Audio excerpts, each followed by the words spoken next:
All right, welcome to RainOut Sports, the sports edition of Rain City Variety Podcast. It's your host Derek here with my co-host Dax. Hey, how's it good going? Good to see you again. Good to see you again. And sitting across from us, we have our two hockey analysts, Connor and Gabe. Welcome. Thank you. So I guess let's start just talking a little bit about the playoffs. As we know, or if you don't know, the Oilers and Panthers are in the final, and they start tomorrow. We predicted pretty much spot on we knew this was going to happen. Do you guys just want to talk about what you think is going to happen going into the finals? Dax, I'll start with you. What do you think about everything going into the finals? I'm a little bit biased because I kind of want the Panthers to win because I like a lot more of the players. I think all four of us, because we're Canucks fans, don't really want to see Edmonton succeed. But you could argue they have the two best players in the series. That being said, I really want to go Panthers in 5, but I think it's going to be like Panthers in 6. Okay. Gabe? Well, I'm just going to go Panthers in 5 then. I'm glad you didn't go 5 because I still think that Edmonton just need to be exposed once or twice, and then the whole series is Florida's way. Funny fact that I saw the other day: Florida and Edmonton will start 20 years and 1 day after the start of Tampa and Calgary. 20 years up for the playoffs. No way. Yeah. Oh wow, that's interesting. Eh? Yeah, very interesting. The same battle, Alberta, Florida. Yeah. Very cool. That's a sweet fact, huh? Where did you find that? Reddit. God bless Reddit. Information of the entire world. And Connor? I'm just like Dax. I want the Panthers to win for sure, but I don't know specifically if I have the best reason for this, but I think Edmonton's going to win in 7. Wow. Okay.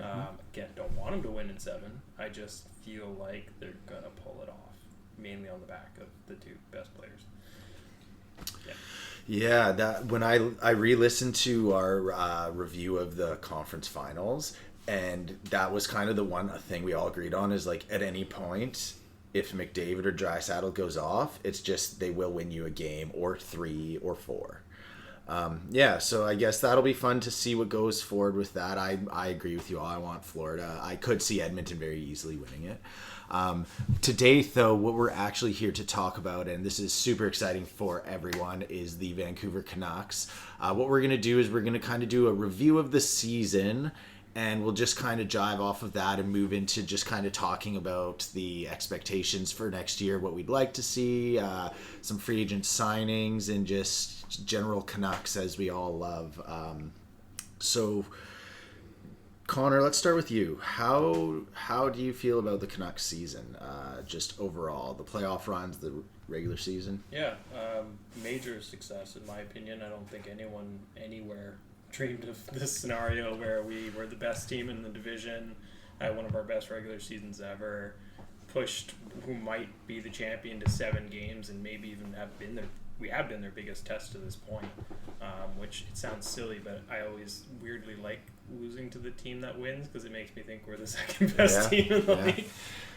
But yeah, I just feel like it was a major success for the season. Like so many player career highs, like Tocchet, great fit, Jack Adams winner, Demko, Vezina season, unfortunately with the injury. Otherwise, I really think he probably would have snagged it. Quinn's going to win the Norris. I think it's so just too. a matter of when they announce it. And, a few other ones. I think Petey was in there for the Lady Bang for runner-up and stuff. But, yeah, I mean, just so many great player seasons. Like, everyone did their part. Team bought into a new system that was extremely successful. And, very, very happy with the season overall. Now, do you feel like that's like an amalgamation of a ton of things? Was that a little lightning strike, or is this something that we should assume can be going forward? Yeah, it's tough with expectations because everyone expects you to do at least the same, if not better. But we made such a big jump that I don't think people should be shocked if we take a slight step back next year. And I don't mean like missing the playoffs. I just mean we might not win the division. I don't even honestly believe we will because Edmonton is right in our division. But it wouldn't shock me if we wind up second or third in the division and still obviously make the playoffs and maybe again go a little further. But yeah, I mean, we made like, what was it, like a 20-plus point jump in the regular season. Like, that's massive. That's insane. You know, don't be shocked if we take like a 5-point step back next year. There's a lot to be sorted out with free agency and re-signing and other things, so it's kind of hard to say for sure until we see all those pieces fall where they're gonna. But absolutely. And Dax, over to you. I actually agree with Connor because expectation-wise, I think I'm not even going to repeat it because I feel exactly the same as Connor. But I think the big thing that people have to realize, we had this insanely hot start. Everybody was clicking. Quinn basically played at the same level all year, but for the most part, our team leveled out somewhere around just a few games after All-Star game. And that's, I think, more realistic of what our team actually is, which is still a really strong team, but it sort of balanced out that crazy pace we were on. Because our shooting percentage and our power play percentage at the start of the year were just unsustainable. And I think if you even look at what happened in the playoffs where we couldn't buy a power play goal. We just couldn't. Not that we weren't doing good things. Like, I watched the games and it looked like we'd have a strong power play and we just couldn't get shots on net. We couldn't get cycles. But I think our team is good. I don't think it's just as good as the start of the year, but we're not as bad as how we ended the power play at the end of the season either. And part of that is, too, we've realized Petey's hurt. There's a couple of factors. And then, obviously, there's going to be a pretty decent turnover, I think, in the team. We'll talk about that later, but I think that's also going to be a factor, and it's tough to predict if you don't know if some of the pieces are going to be back next year. And again, we'll talk about it more a little bit later, but that's just how I'm essentially just echoing what Connor is saying. Cool. And Gabe, how about yourself? Well, Connor and Dax have put it really well, to be quite honest. But I do think for next year, we have to look forward and add to our offense. Garland was a really nice surprise this year. He's become a fan favorite from the beginning of the year. He had rumors about getting traded already, packaged away, and it was really cool. I was at a Canucks practice earlier this year, and when everyone was practicing, Petey, Quinn, Besser, Miller were all with Tocchet, and Garland was there with them, and I was like, oh, that's kind of interesting. You know, four top players in Garland, but now I kind of see that he's kind of evolved with the core group, and it's nice to see. Nice. That speaking to Garland, that is one thing I found interesting was when he joined the team, Neve's parents had just come here for the first time, and we went to like 4 or 5 Canucks games. They just bought us tickets all the time. And we watched Garland, and he was, I don't want to say the best player on the ice, but he was noticeably really good. It's just he could never get points. Like he'd do all this stuff, and then nothing would ever come of it at the end of the game. So it is nice to see that that's happened for him. Okay, so yeah, I'm not going to say anything that you guys haven't said. The one thing I do look forward to just as an overall from our season, I always look at the fans. I say this so much, and I've been very critical of our fans. The way our fans ended this playoff run made me really happy. Because if you remember the Nashville series, they actually left after the second game when we were losing 3-1, like a huge portion of the fan base. And there was a lot of I don't want to say really hot lows, but there was definitely points where I felt like the fan base wasn't the most supportive. But coming out of that Edmonton series, I felt like our fan base truly got behind the Canucks again, and we're supportive. And I think that really matters when you're trying to win stuff. So that's the one thing, the overall review I'll say is I think our fan base got a bit more character, we'll say. And so I guess let's start talking about the team moving into next year. I want to start with some easy stuff. We're going to go top down. So let's talk about the owners. Gabe, how do you feel about the owners? The best owner in the entire league.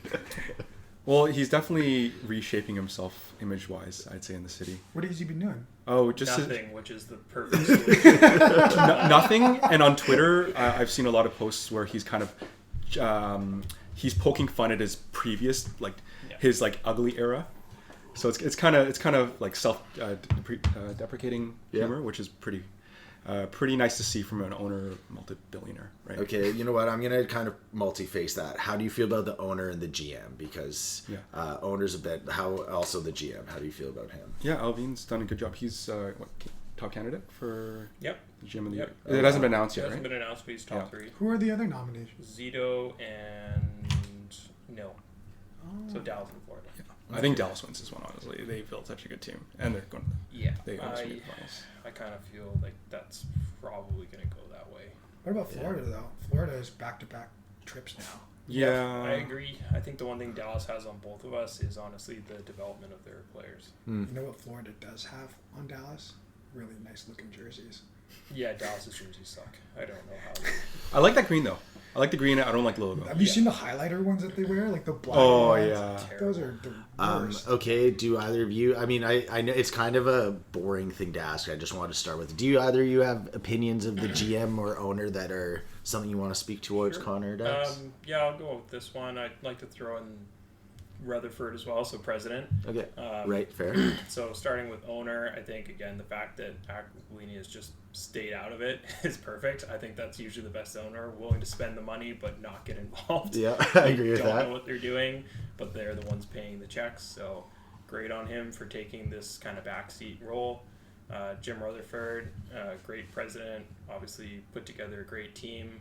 We can all look back at the whole Talkit thing, and none of us were that big on it. Not at all. We were pissed off about the Boudreaux thing, and we weren't that amped about Talkit, but looking back now, I feel like a fool for that, right? Absolutely. So, like, I'm fully in the belief of just whatever Rutherford says, I'm probably going to roll with it until otherwise.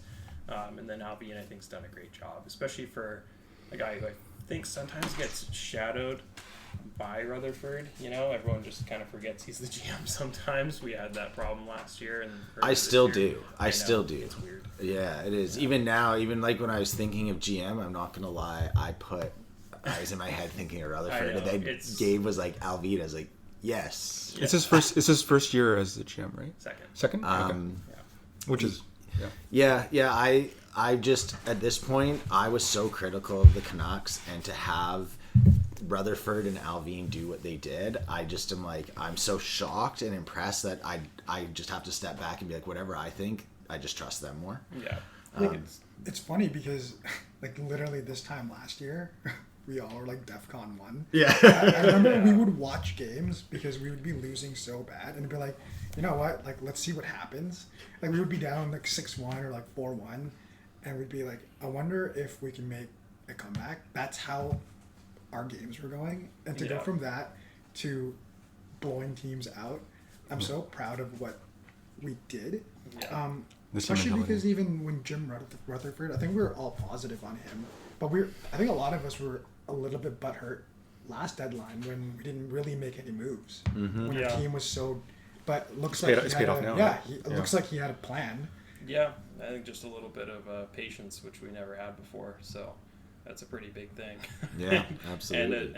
and like a group that works together. Like Jim Benning was so clearly, I think Gillis was kind of the same, honestly. Just like, let me run the show. You kind of just, I'm your boss. Yeah. You do what I say. I know better than you, so on and so forth. Like, he would make moves, I feel like, sometimes without really consulting anyone. Versus this group, it's like there's a round table. There's 10 or 12 people, and they all get their say, including Talkit and assistant GMs. And They're clearly all hockey people. Exactly, right? So it's like, instead of trusting ex-lawyers and whatever Benning was before. Imagine in law school, it's like you're learning about all your legal stuff, and there's a chapter specifically on how to GM sports teams. Exactly, no, I actually right? learned about this. It's done by a group effort now, and I think that's what makes the biggest difference. And it's the same with our coaching staff. Like, it's not just Talkit. Like, we've got Adam Foote, Sergei Gonchar. Okay, sorry, I'm going to interrupt you. Sorry. Let's actually go into that. The coaching staff. Yeah, so, coaching staff is huge. I think instead of just that one voice, there's basically 3 or 4, not even including the Sedins at this point, but they're getting a bigger role. So I just think that's so huge, because Talkit could probably explain to forwards how to do the best forecheck and where to get the scoring chances, but let's be honest, like, Talkit doesn't know a lot about defense, like, for defensemen and their jobs. So then you have freaking Adam Foote, who's like a legend, right? Yeah. So it's like, having him back there is, I think, why Myers had a renaissance season and his 6th year of a terrible deal. That makes sense, and actually. so many other guys, and probably honestly made Zadorov clean up his game, because before he came here, he was known for a lot of big mistakes. Really? Yeah. Oh, and, interesting. Just, you ask Calgary fans, they tell you he takes And dumb penalties and gives up the puck a lot. And I just think, like, Gonchar and Adam, like, those are 2 of the best defensemen I grew up watching. All-star lineup, right? Yeah, Literally exactly. all-stars, Throw in the yeah. Sedins and Talkit. You literally have an all-star lineup. Like, it's crazy. So Yeah, that's always one thing I think is like, if you have these guys that are superstars teaching the youth, you can't, like, I guarantee you still to this day, the Sedins, when they play, the guys that are like on the Canucks right now probably are like, holy fuck, these guys are so good. The compete level was always the best part about them, Yep. right? Yeah, and they were all skills, so as they get older, they're going to keep that longer than all the other stuff. yeah. And speaking of Sedins, like, well, they never won a cup, so they're being more and more integrated into the team, and now they're just going to push the team forward. True, very Yeah. true. That's what you want. Do you have anything you'd like to say about the coaching staff? Personally, my favorite part, and I know this is super easy to talk about, is how candid Talkit can be in a very straightforward type of way. It almost reminds me of like those pissy wide receivers and quarterbacks where they give the answer that they actually feel and not the political answer. Yeah. I do like that about him, and I think it almost gives you a little peek into probably how he is with some of our players. Like, for example, if JD has had a bad game or he's had a sloppy period or a sloppy first half of a game, you noticeably see Talkit not being afraid to be like, hey, like, this leash is quite short. I don't care if your name is Quinn Hughes. I don't care if your name is Elias Peterson. I think that's my favorite part about Talkit, to be honest with you. And I think your team is as strong as the head, and clearly we have a really strong head. Yeah. That's well said, To actually. make a little side point here, I always wanted a coach like Rob Brindamore, and I think that's what we have in Talkit. Cool. And I thought Rob Brindamore has been one of the best coaches for the last like 6 or 7 years at least. Mm-hmm. And like, it's the same like no nonsense bullshit. Like, I love Boudreaux, but he was the fun uncle. Yeah, You know? absolutely. He was the guy yeah. who came in, and when things are going great, it's awesome. When things go downhill, he's not really got an answer. He can't really No, put he a couldn't. leash on JT Miller or whatever needed to happen. Talkit is just the complete opposite. He's still a Legendary nice chant, guy. though. Yeah. Yeah.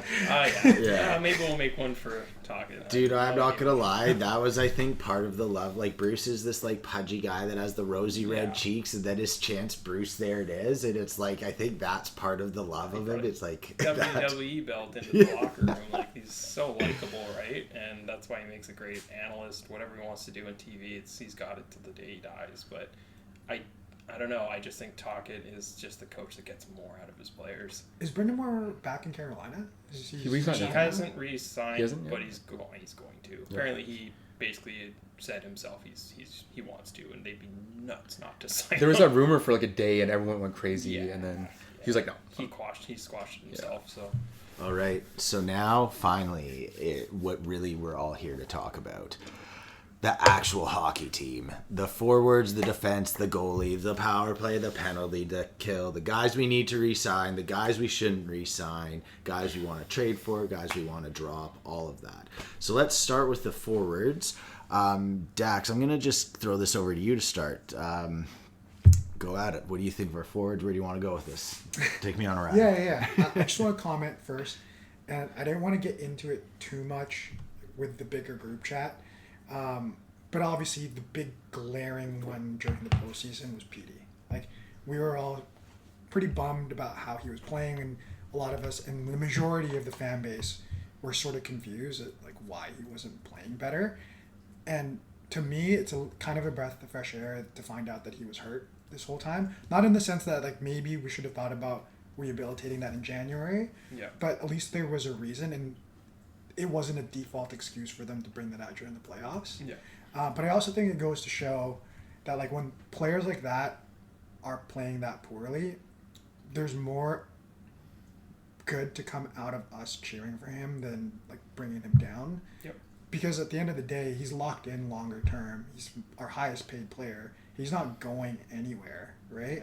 Yeah. And we want to make sure he's comfortable even like during the down, right? But I think the forward group is really strong.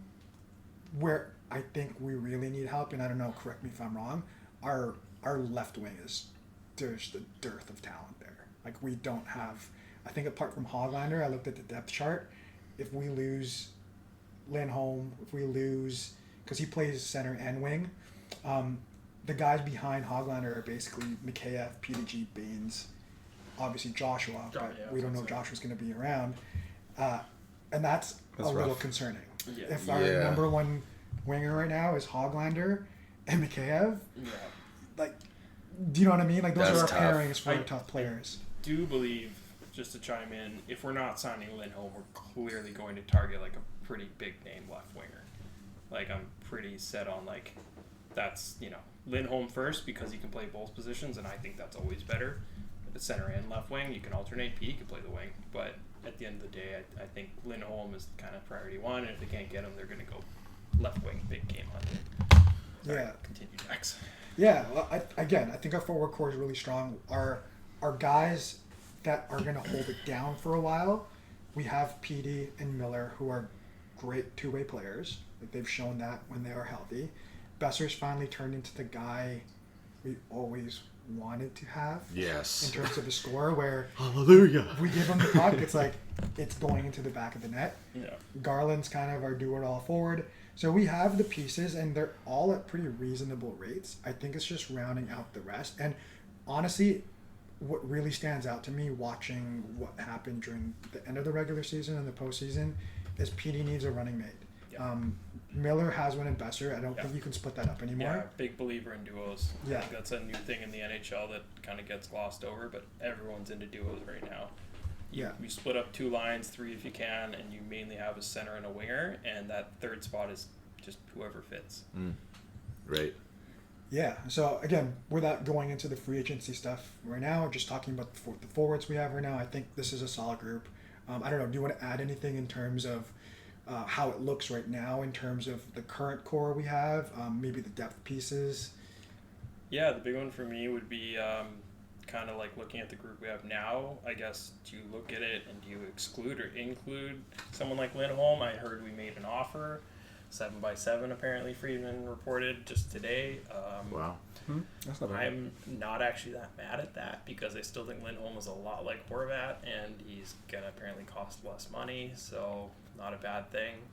He had a really good playoffs for us to show what he can do. He plays every position: center, left wing, right wing. He's your favorite player, right? Power play. One of the Yeah. Yeah, I don't. It's one of those contracts, though. I do worry like a little bit. Like, we're talking about paying a guy until he's 37 plus.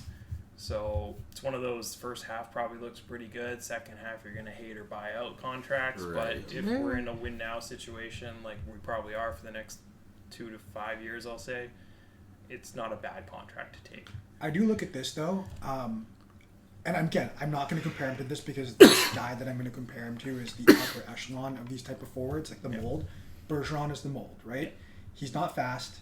He's not particularly strong. He's not particularly good shooter. He's not a particularly good passer, but he does everything adequately, and he plays defense at a really good level. High hockey IQ. Yeah. And Lindholm is sort of built in that mold, and his game doesn't predicate on speed. Yeah, which is a big thing with Asian players. Exactly. Yeah. So, and at $7 million with a cap spiking, I don't think that contract's going to look terrible. If he falls off a cliff, for sure, I agree with you. But we will have him age 29, age 30, age 31, 32, 33. really good years. Yeah, pretty good years. The first 4 years, all in his peak.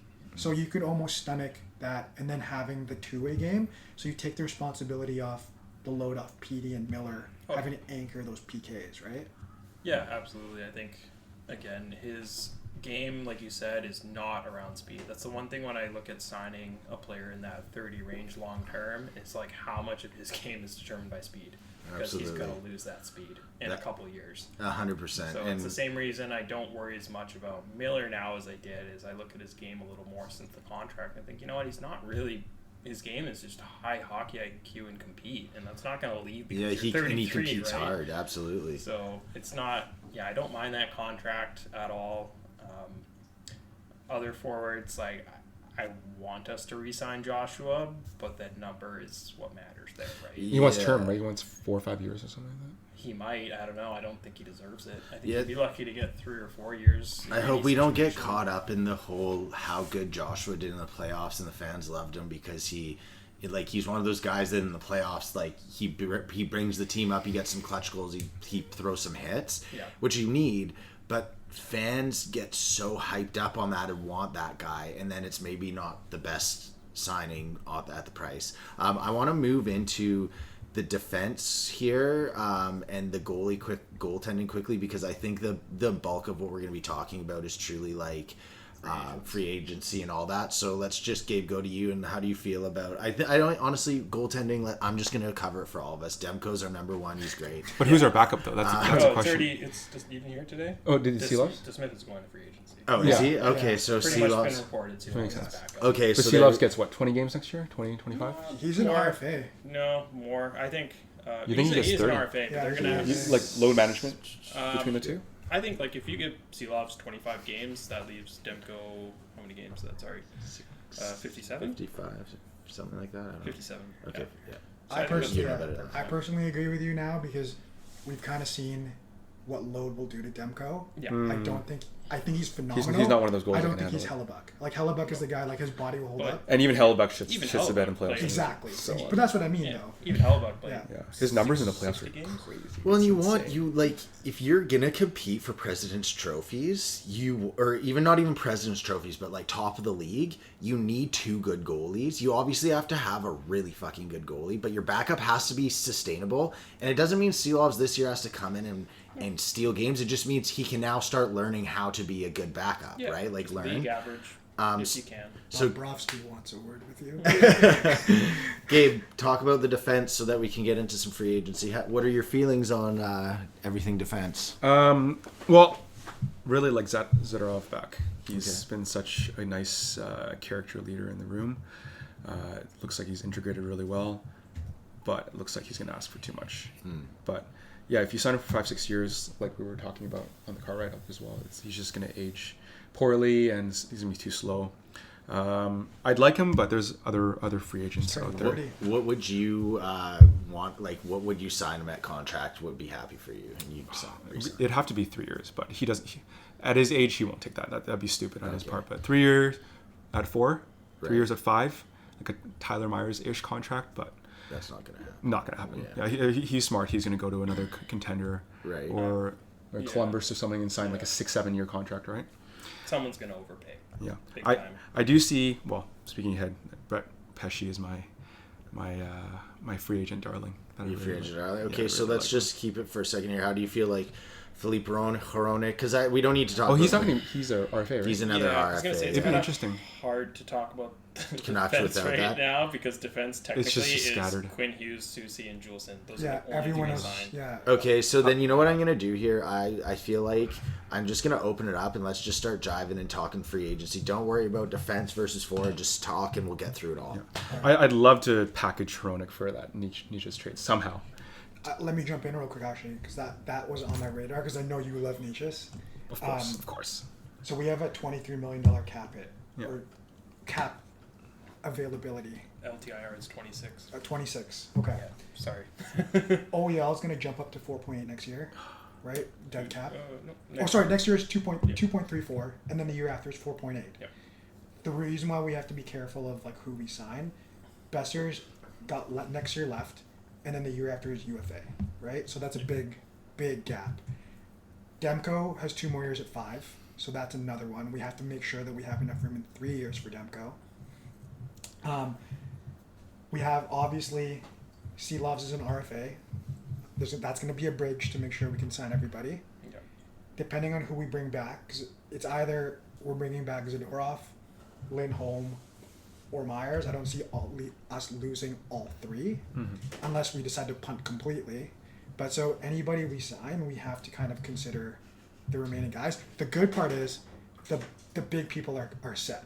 Like we have everybody that we really need to as a core. Yeah. Everybody's here. Yeah. You know? What do you think about Hronek's rights and Besser for Nietzsche's? Sell off Besser's high season. First, no, I think that's a massive overpayment. Well, I mean, get some people back. Think about it. obviously, You're saying that Carolina is going to offer us a player that doesn't have a contract for a guy that has RFA status. Or I guess Nietzsche's has RFA. Yeah, Nietzsche's Sorry, Nietzsche's two guys for RFA status, and then you're throwing in a 40-goal scorer. But Hronek wasn't really. Hronek was a top pair. Yeah, oh no, he is. But I mean, I don't think we're going to sign him. I think if they can work the number down a little bit, I think they want to. I think they will if they can get him at 7.5. It's just how much can you grind him down, I guess. But I would say Nietzsche's ability is that much higher than Hronik's. Really? I think so. Crazy fact. They're like the same age. Well, Which blows my mind. I checked that today, and I keep crazy. forgetting Hronik's 26. He looks like he's 36. Yeah. But if he did, I don't know. I got a hot take on Nietzsche. I actually don't want him. He is a lot like Kuzmenko. He has got no defensive game. There's a reason Brindamore stashes him on the third line more often than not. He played with Aho, I think, about half the season. He gets mixed, but there's a reason you get mixed. It means your coach doesn't trust you. If you have that much offensive potential and you don't get the minutes you should, you're not trusted by your coach. Absolutely. Brindamore and Tocchet, I think, are they're exactly similar, alike. yeah. So if we got Nietzsche, I think he'd come here and very quickly end up in the doghouse. Interesting. I would personally, because of the amount of money he would command, because we would be trading for his RFA rights. Yeah. I'd much rather just throw the money he's going to increase. You don't think he's like... Lindholm. I would rather just throw it at 100%. Lindholm might not put up as many points, but he's a hell of a lot more responsible. And he actually plays center. Nietzsche is one of those centers that's terrible on faceoff draws and doesn't man mark very well.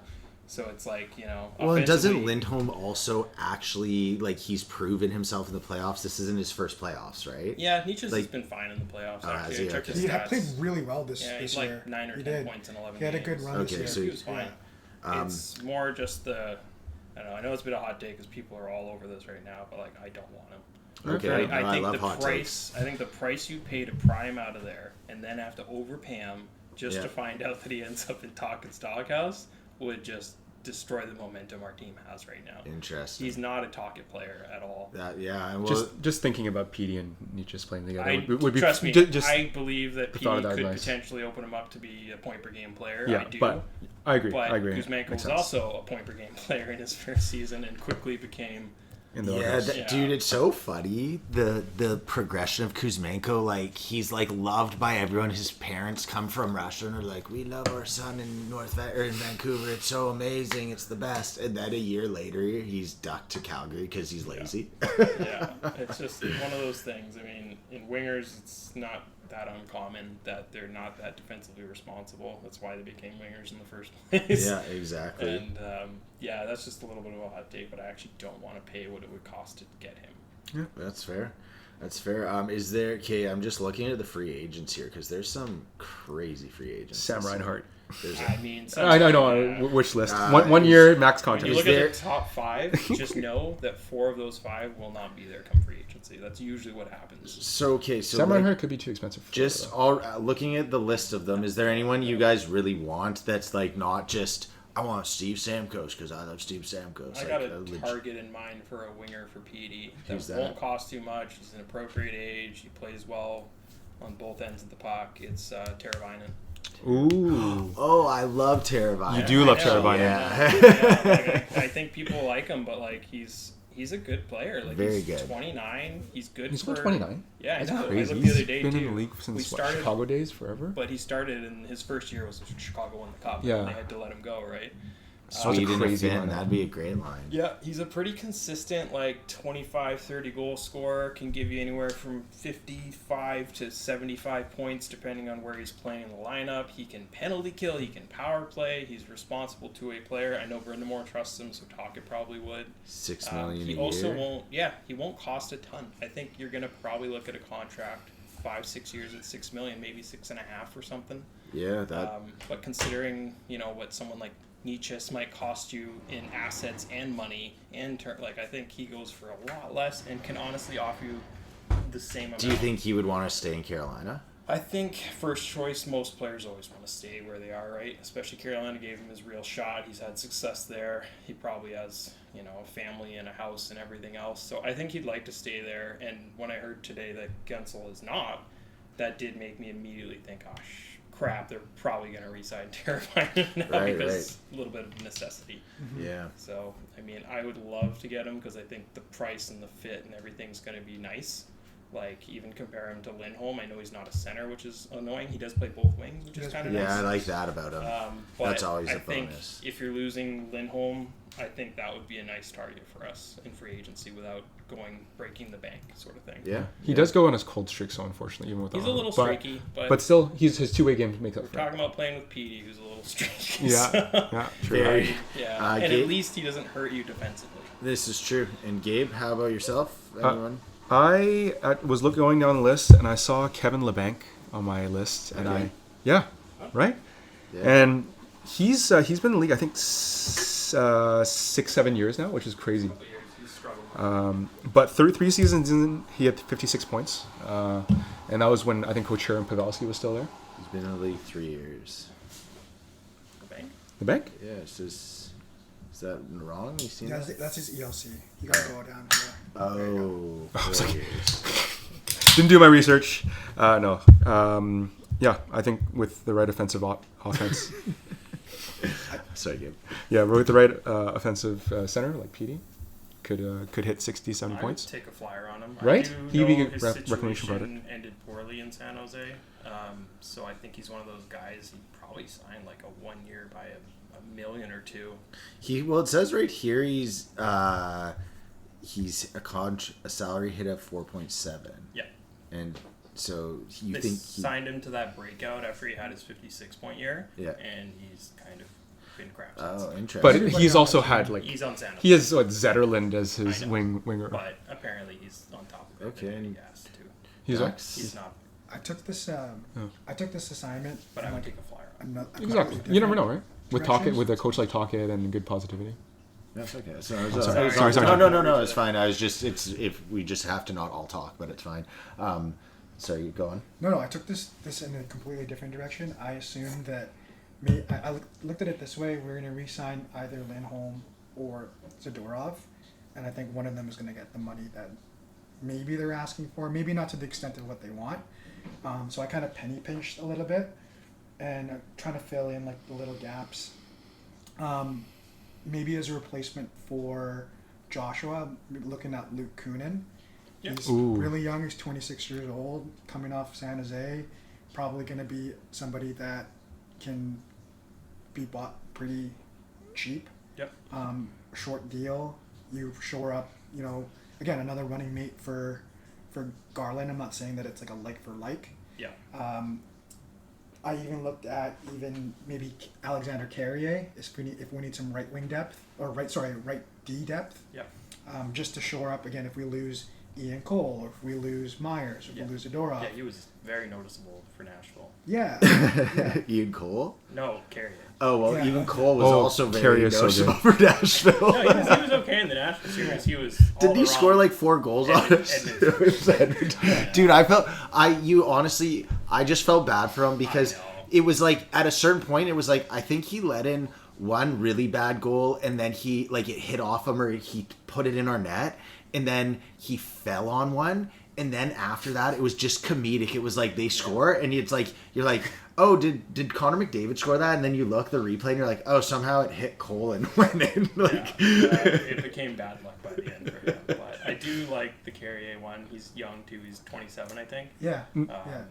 Won't cost a ton. Literally not even on the draft thing. Well, I will say, Go ahead. I had him on my list that I wanted to 5-10 people as well, but he hasn't played a full season since 2019.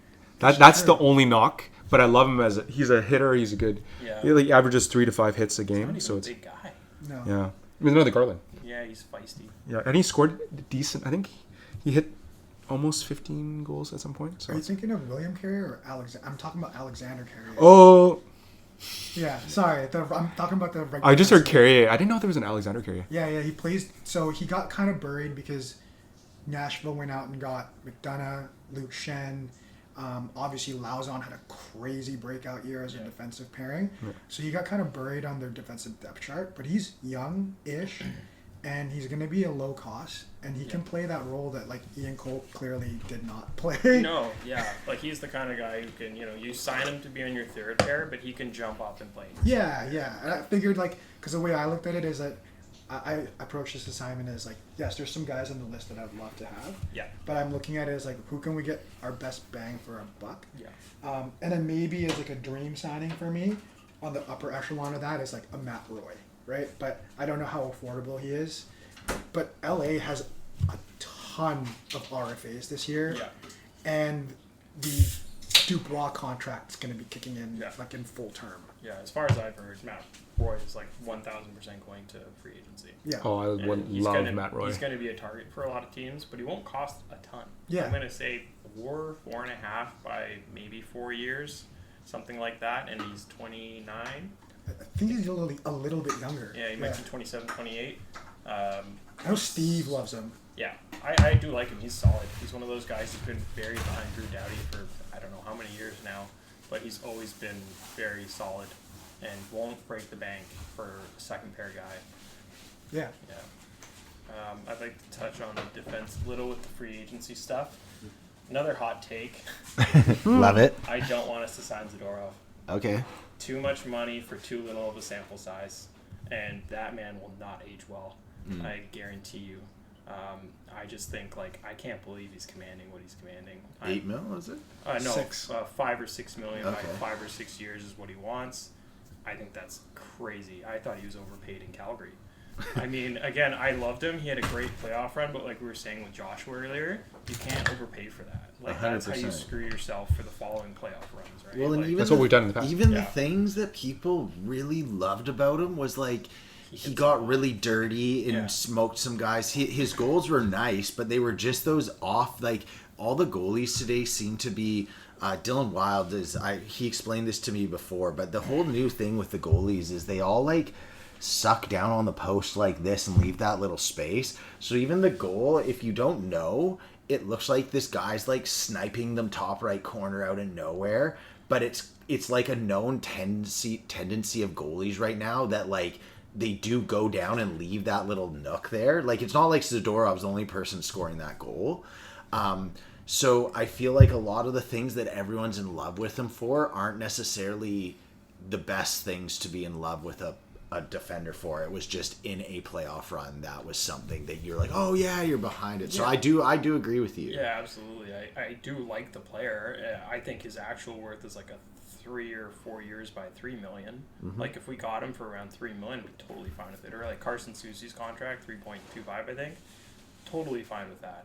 I'm great with that. 'Cause to me, he's a number 4 or 5. So on a strong team, he's on the third pair. Right. On a not good team, he can play second pair. He can, when someone's injured, he can come up and take those minutes like he did for Soucy. But like, you're not playing him on the second pair all year. You'll hate yourself for it. Absolutely.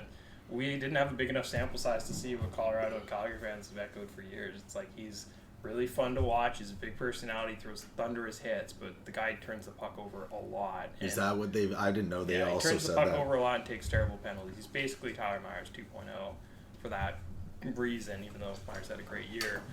But again, I like Zadorov. If the price was right, I'm super down to keep him, but I personally can't believe what he's asking for. I think it's outrageous, and there's no chance. Like, so many fans are like, don't pay Hronek 8, but pay Zadorov 5 or 6 million. I'm like, are you guys nuts? Like, Hronek is at least 3 or 4 or 5 times better than him. Wasn't Hronek really good until the final third of the season? Maybe even less than Second, like 2/3. You could say second half. Yeah, I would say yeah. second Yeah, half. second half, Pretty there much you go. leading into the All-Star break, he was amazing. And second half, he was just average. But, like, we're still talking about a guy that chewed up 24 minutes a night, was pretty damn good defensively. I know he played with Quinn Hughes, so there's a question of how good is he without him. But, like, no one's even thought about the fact of, like, what if Quinn Hughes gets injured for a large part of next year? Who's going to run our power play? Zadorov? I would way rather it be Hronek. I think our power play could still be effective with Hronek. I just agree with you. I'm not too caught up in this Zadorov, like, being the guy we have to re-sign. I just want to shift a little bit. We can come back to the defense, of course, but I just want to talk about what do you guys feel about Podkolzin, Hoglander, and McKayev? So all wingers for our team. Like, just how do overall? Maybe we each take one. Yeah. Okay. Yeah. Well. Which one do you want? Yeah. I'll Dax, take you take. Mikheyev. Okay. The hardest one? Yeah. Which one do you want? What was the 3 again? Take Hoglander. Hoglander, Mikheyev, and Pod. Hoglander. Yeah, go ahead. Dax. Okay, so I think the idea of Mikheyev and the flashes that we see of him is somebody we would love to have. Super fast winger when he wants to be responsible defensively, but what we're paying the $4.75 million for is to be able for him to contribute offensively, and he was a black hole. He was a literal black hole on our offense. Yeah. And you can't spend $4.75 million. Are you referring to all season or just playoffs? All season. All season. All Okay. season. He was good at the start. But I mean, like, talking about like when it kicked in from Yeah, January onward. it didn't take. It was like December. He ended the season with 11 goals and 20 points in 78 games. Yeah, but it he was rough. did start it with I think 10 goals and like 20 points in the first like 25, 30 games. Oh, man. So did Sam last. He fell off Yeah. he fell off the face of the earth. Yeah. It was a. Yeah, and Wow. it's really tough because, like, the idea of him is great because he's a guy that would slot in, and we got him for this reason so that we could have a guy that runs with PD, right? Yeah. But if he's not going to contribute that, we could really use that money. Yeah. Have you looked at the buyout though? It's insane. It's not good. It's not No. possible. If they can sound dumb, but if you can hold off on another year and just buy him out on the final year of his deal. So we only have him for 2 more years. Yeah. Okay. Next year and the year after. Yeah. So the hope is, so this is, again, I know I sounded really tough on him, but I've also thought about this and listened to Halford and Bruff and as well as Donnie Daly. He is coming off an ACL year. Yeah. So I'm willing to give him the benefit Yeah. of the doubt that this year was his, like, I just got back from ACL surgery. Yeah, I'm that gonna- is a thing. It takes Yeah. a while to recover. I came out hot, and then my body just couldn't keep up. So he gets a full off season where he's not rehabbing. He actually gets to train. So if he comes out next year and he looks good, then this is a completely different story. And quite frankly, also, if you miss a year of hockey or like most of a year of hockey with ACL, and then you come back, it really makes sense why maybe you're not scoring because you're a year out of like truly playing. Unless you're McDavid. Well, okay, Yeah. yeah. A little different. Equally as fast, but everything else is different. Yeah, there's a few other differences. Okay, Gabe, we'll pop on over to you for Hogs there. For sure. What do you feel about him? Hoglander, really liked him. He had a really good year. Unfortunately, he had a rough playoffs, but a lot of our offense did, right? Mm-hmm. Who was he playing with again during the playoffs? Was he with PD? I want to say he was on. Who was he on the line with? They tried him everywhere. They Yeah. gave him a pretty long leash on the top line because they just wanted to get some offense going from him. Mm-hmm. But he unfortunately bounced around and because he just wasn't producing. But he's also coming up. Yeah. He's got 1 more year and then he's an RFA. Yeah. So It's he's a sweet deal for next year, though. yeah. He was a plus 23 this year. That's crazy. Yeah, Oh, That's wow. really 24 good. goals, not one of them on the power play. Yeah, no power play points at all. At all. And Yeah. then he's signed to 1.1 next year. Like, So that's are you still, satisfied? Like, are you happy to sit Yeah. on Hogs for a bit? I mean, a lot of people will be looking at the playoffs and saying he did nothing, but like that's his first playoffs. Yeah. Like Right, you, yeah. you gotta give him some time. I think Hoglander has got still good potential, and he wasn't in the doghouse for a bit. I think with Hockett, I think like midpoint of the year, Yeah, if I remember correctly. There's like the odd time. I think that's so typical of a young player, Yeah. though, right? Like they all end up in the doghouse at some point. Yeah. unless they're Yeah. cognitive. I see he only played 80, so I think he got sat for 2 games, if I remember correctly, at He some did. point. I think So he got sat for a game or two. yeah, he's got potential. I mean, he's adjusting to the. I mean, he's only played 220 games, so it's Yeah. still got to give him a season. And Okay. sorry. Yeah. So next year's his RFA, so he's lined up for one of those breakout seasons, right? So right around you're the not, 200. you're not game. worried about like are you wanting? Is it for you or like done or bust? So next or boom or bust next year he's gone. Or are you willing to sit on him, maybe even re-sign him, assuming he doesn't regress? I think he could have a good bridge deal if he did as well. If he puts another 40-point season, yeah, bridge him. Cool. And Connor, how do you feel? Let's talk about Pod. Personally, before you start, I just love Pod. I love everything about his game. I love the fact that he's this Russian kid that has a family and he's like 21 years old, and Yeah. I just love everything about him, the way he plays. Yeah, from the day we drafted him, I was like, that's a man. That's an Yeah. 18-year-old man right there. Like, That guy is not someone who's going to go out partying on the weekend. Like, he's going to go mow a lawn. That's how I looked at Pod right from the day we drafted him. I've definitely been pretty sad about the development. I can't deny it. Like, I definitely had higher hopes to this point of his career. I do think management is handling him perfectly. They're doing exactly what they did with Hoglander. Like, hey, go play a year in the AHL, find your game, find what you're best at. We'll bring you back next year in training camp, and you can earn that spot. That's basically where he's at. Like, he does not have a guaranteed spot on the roster next year. People keep wanting to pencil him in, and I'm like, he played a handful of games, but so did Baines, right? So it's like, for me, I just want to see him become an everyday NHLer next year. I'm pretty damn positive we're not signing Sam Lafferty. I want him to take that spot as the guy who's probably on your fourth line, but at any point moves up and down the lineup. Could play maybe a second power play or whatever he needs to. Mikheyev's not going, you put Pod there. That kind of guy. I'm not expecting any more than, I'm going to say 10 or 15 goals and 30-odd points, and I'd be happy with that. It's a big step going from the 8 to full-time NHL regular. Yeah, that's tough. He was 19 games played, 2 assists, so -4. So but definitely. Fourth liner playing 8 minutes a night, like, it's pretty hard to get anything going there. The nice thing from what I noticed of those games was he was actually way more defensively responsible than I remembered him being. Okay, good. That's always a good. As a young kid, I think to be an NHL player, you have to be defensively responsible. Yeah. You can be so talented, but you're not going to be allowed in the NHL if you're not defending. Like, if the puck's going in the net as much as you're scoring, they're gonna be like, no. I think it's like an identity thing sometimes, right? It's like Hoglander was kind of like that too. He's this great flashy scorer, and then in his second year he fell off a cliff, and we weren't sure what was wrong with him. We stashed him in the AHL for a year, and we made him play all situations, penalty kill, everything. And then somewhere in there he learned that he is just a forechecking monster, bowling ball type guy, and that's what I noticed from him this year. There wasn't a lot of highlight reel goals. It was net front, win a battle on the boards, and scooch in front and tap one in half the time. So, and I love that. Yeah, you Pod, need that. I think, is in a similar vein. I think that, 10th overall draft thing, you sometimes have to, like, forget about it and just be like, what are you today, or what are you going to be in the NHL? And to me, he could still be, like, a very effective middle six winger who can play in all situations. That's obviously the ceiling now. I think worst case scenario, you're still looking at like a solid fourth line guy who hopefully can help a penalty kill. And I hope that's what he at least earns next year. You know what though? Speaking on draft position, maybe if I read you some of the guys that are not that he was drafted in front of, but are actually contributing, not that big of a list. So no, that draft year was actually. If you look at the guys in front of, maybe you're like, okay, like obviously there's Jack Hughes, there's Byram, there's Sider, there's Cousins. Yeah, the only real guys that were drafted behind him that we could have taken, Matt Boldy, who's already driving a line with Minnesota. There's Spencer Knight, who has the potential, but obviously he's got his issues.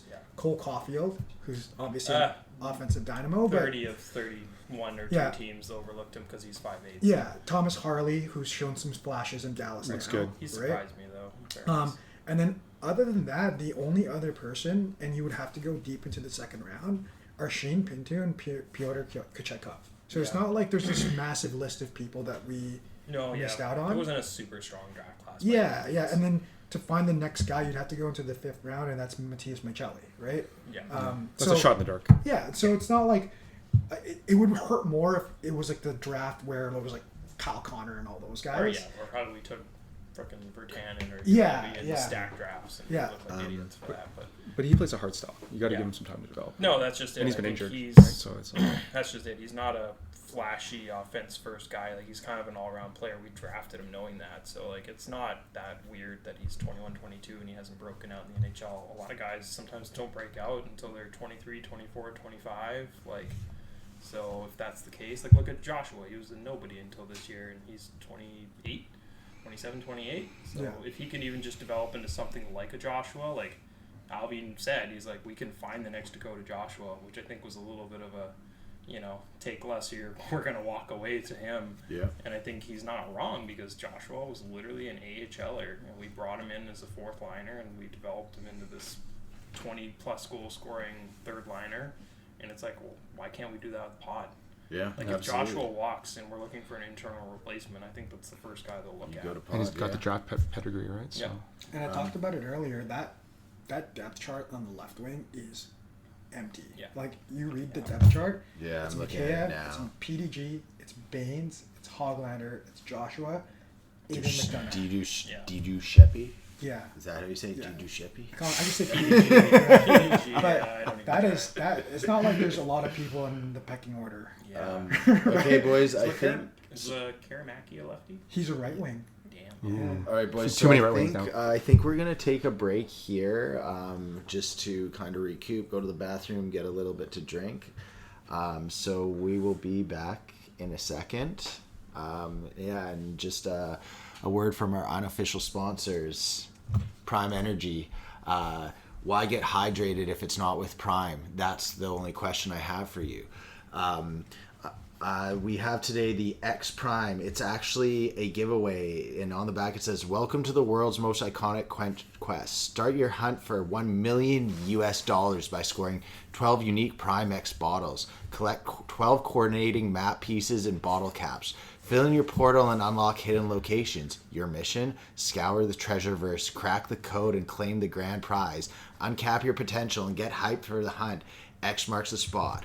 Prime Energy, your sponsor, unofficially." Derek's halfway there. All right, welcome back from the break. RainOut Sports, presented by Rain City Variety. We're here with Connor, Gabe, and Derek. Well, essentially, we're going to do a segment. We're going to jump in. We're still Canucks focused right now. We have a list of the top free agents here in the NHL. And I'm basically just going to go and give a name. Connor and Gabe are going to give me their opinion, whether they fit or not, whether it's realistic even. But just kind of going down the names, and some of them can be dream acquisitions, some of them can be actual people we might get. But I'll kind of go down the list. The first one I have here is Steven Stamkos. All right, fun one. Do I think the Canucks are going to get Steven Stamkos? Probably not. I can say we're not going to. Would he fit on the team? I think absolutely. I think Steven Stamkos would fit on any team. I mean, if we're not getting Lindholm and there's some weird way we got Stamkos, I'd be over the moon. But I don't know what he's going to cost, and I think he's just going to stay in Tampa if we can make it work. Yeah, that'd be awesome, eh? You put Stamkos in center and P in the wing. Imagine the power play. That'd be Oh fun my times. God. But yeah, no dice. Would be Yeah. fun, probably not realistic. Sam Reinhart. This one is actually really fun because he's from here. He's from here, yeah. His Holly- dad Holly is a Burn boy. His dad is a big presence here. Yeah. So what do you think of Sam Reinhart? What does his dad do? He actually is a broker, I'm pretty sure. Like, he's in finance. But he played in the NHL. Oh, okay. Oh, cool. Did- I didn't know did his not dad know played in the NHL. Yeah. Well, I was alluding to earlier, I would love a BC boy back and just lure him back, 1 year contract, high cap hit, high bonus. Just get it done before we have to re-sign those players in a few years, our core in a few years. Just lure him back. Stanley Cup run, Yeah, I'd love it too. But he did score 53 goals. 94 points too. Yeah, That's a so lot. you'd be dumb not to max out that contract right now. Yeah, I know. Yeah. It's a pipe dream. I mean, It's a pipe dream. total pipe dream. Let me yeah. follow this up. He's not coming here. Yeah. And he's obviously re-signing it. Maybe for, his brother. But would you take Griffin. would you take Reinhardt over Stamkos or Stamkos over Reinhardt? Reinhardt over Stamkos. Yeah. Just because there's like the Yeah. actual longevity there, right? Yeah. Stamkos, you don't know. He's in the twilight too. Yeah. He's got a couple years left tops. He's got cups, Reinhardt but could easily be good for the next 5 to 6 years. We've talked about this guy a lot. Jake Gensel. Oh man, yeah. Lots of connections got released today that Carolina is not re-signing him or can't come to terms, so they're actually looking for a mid-round pick for his rights before July 1st. I wouldn't blame us for taking that swing. Like, say it costs you a 4th-round pick to get his rights. Would you guys do that? Like, we're talking about his rights for what? Not even a month. Like, Do we have some surplus in terms of late picks at all? I know. not a lot. Yeah. So we've been trading our thirds a lot recently. I believe we have all of our picks. No, we're missing our 3rd round pick in the next 2 drafts. Not this one included. Or no, this one included. We're missing a lot of thirds. I know we're missing a lot of thirds. Obviously this year we have nothing, but we're more or less good as 1st and 2nds in the coming years. But mid-round pick to me means probably 4th or later. This is probably one that's fun to talk about because you could actually maybe see this happening. Not saying that it's clear. Let's just say we miss on Zadorov, we miss on Lindholm. Hronek is variable. This is actually a guy we could probably get, and you could talk about fit. Like he would be the guy that would fit with Petey, theoretically. Yeah. Talk about Gensel start. Gensel, Right? Yeah. Gensel. No, absolutely. Gensel would, like we were saying earlier in the pod too, like I think it's a big thing with duos in the NHL today. If you have two top lines with two star players, like you can get it done. Like every team I can think of, like in Florida, it's I believe Barkov is playing with Verhaeghe and who's the other one? Reinhardt, yes, and then Kachuk is playing with Bennett. Yeah. Yeah, I've noticed So they've been splitting it up a bit. Rangers did the same thing. Zibanejad was playing with Kreider, and Trocheck was playing with Panarin. Edmonton's trying to do it. They keep Draisaitl and McDavid separate. Sometimes they don't even give Draisaitl anyone good to play with, but most of the teams in the NHL are trying to create duos because it's impossible to have two top six that are all amazing, right? You can't do it. We can get by with a Pius Suter as the third guy on the line. Yeah. Gunsel and Petey, because who cares? It's Gunsel and Petey. They'll do all the work. Yeah. Realistically, money-wise, Gabe, what do you think we could afford for a maximum? What's the highest you would go for Gensel? Assuming, let's just say we sign Hronek, okay? He's the guy that we end up keeping. Yeah. We don't keep Zadorov, we don't keep Lindholm. What's the maximum amount of money you would pay to have to bring Gensel here? It's tough because you'd have to give him a 7-year contract. I think he's Yeah. It's his time to get paid. Yeah. Right? He's 27, 28? 29. 29. Yeah, he's got to get paid. He's gonna go. There's no way. There's no way. But I mean, I would say 9.5, but that's. I agree. But he wouldn't take that. I know. He wouldn't take that. Some stupid team's gonna throw 11. Way we got him for 9 or less. You signed. Oh, you that signed so fast. Because he's worth that much over He Lindholm's is open 7 market. mil. One of the best wingers in the NHL. Sometimes underrated, in my opinion. He's actually got a pretty good defensive game too.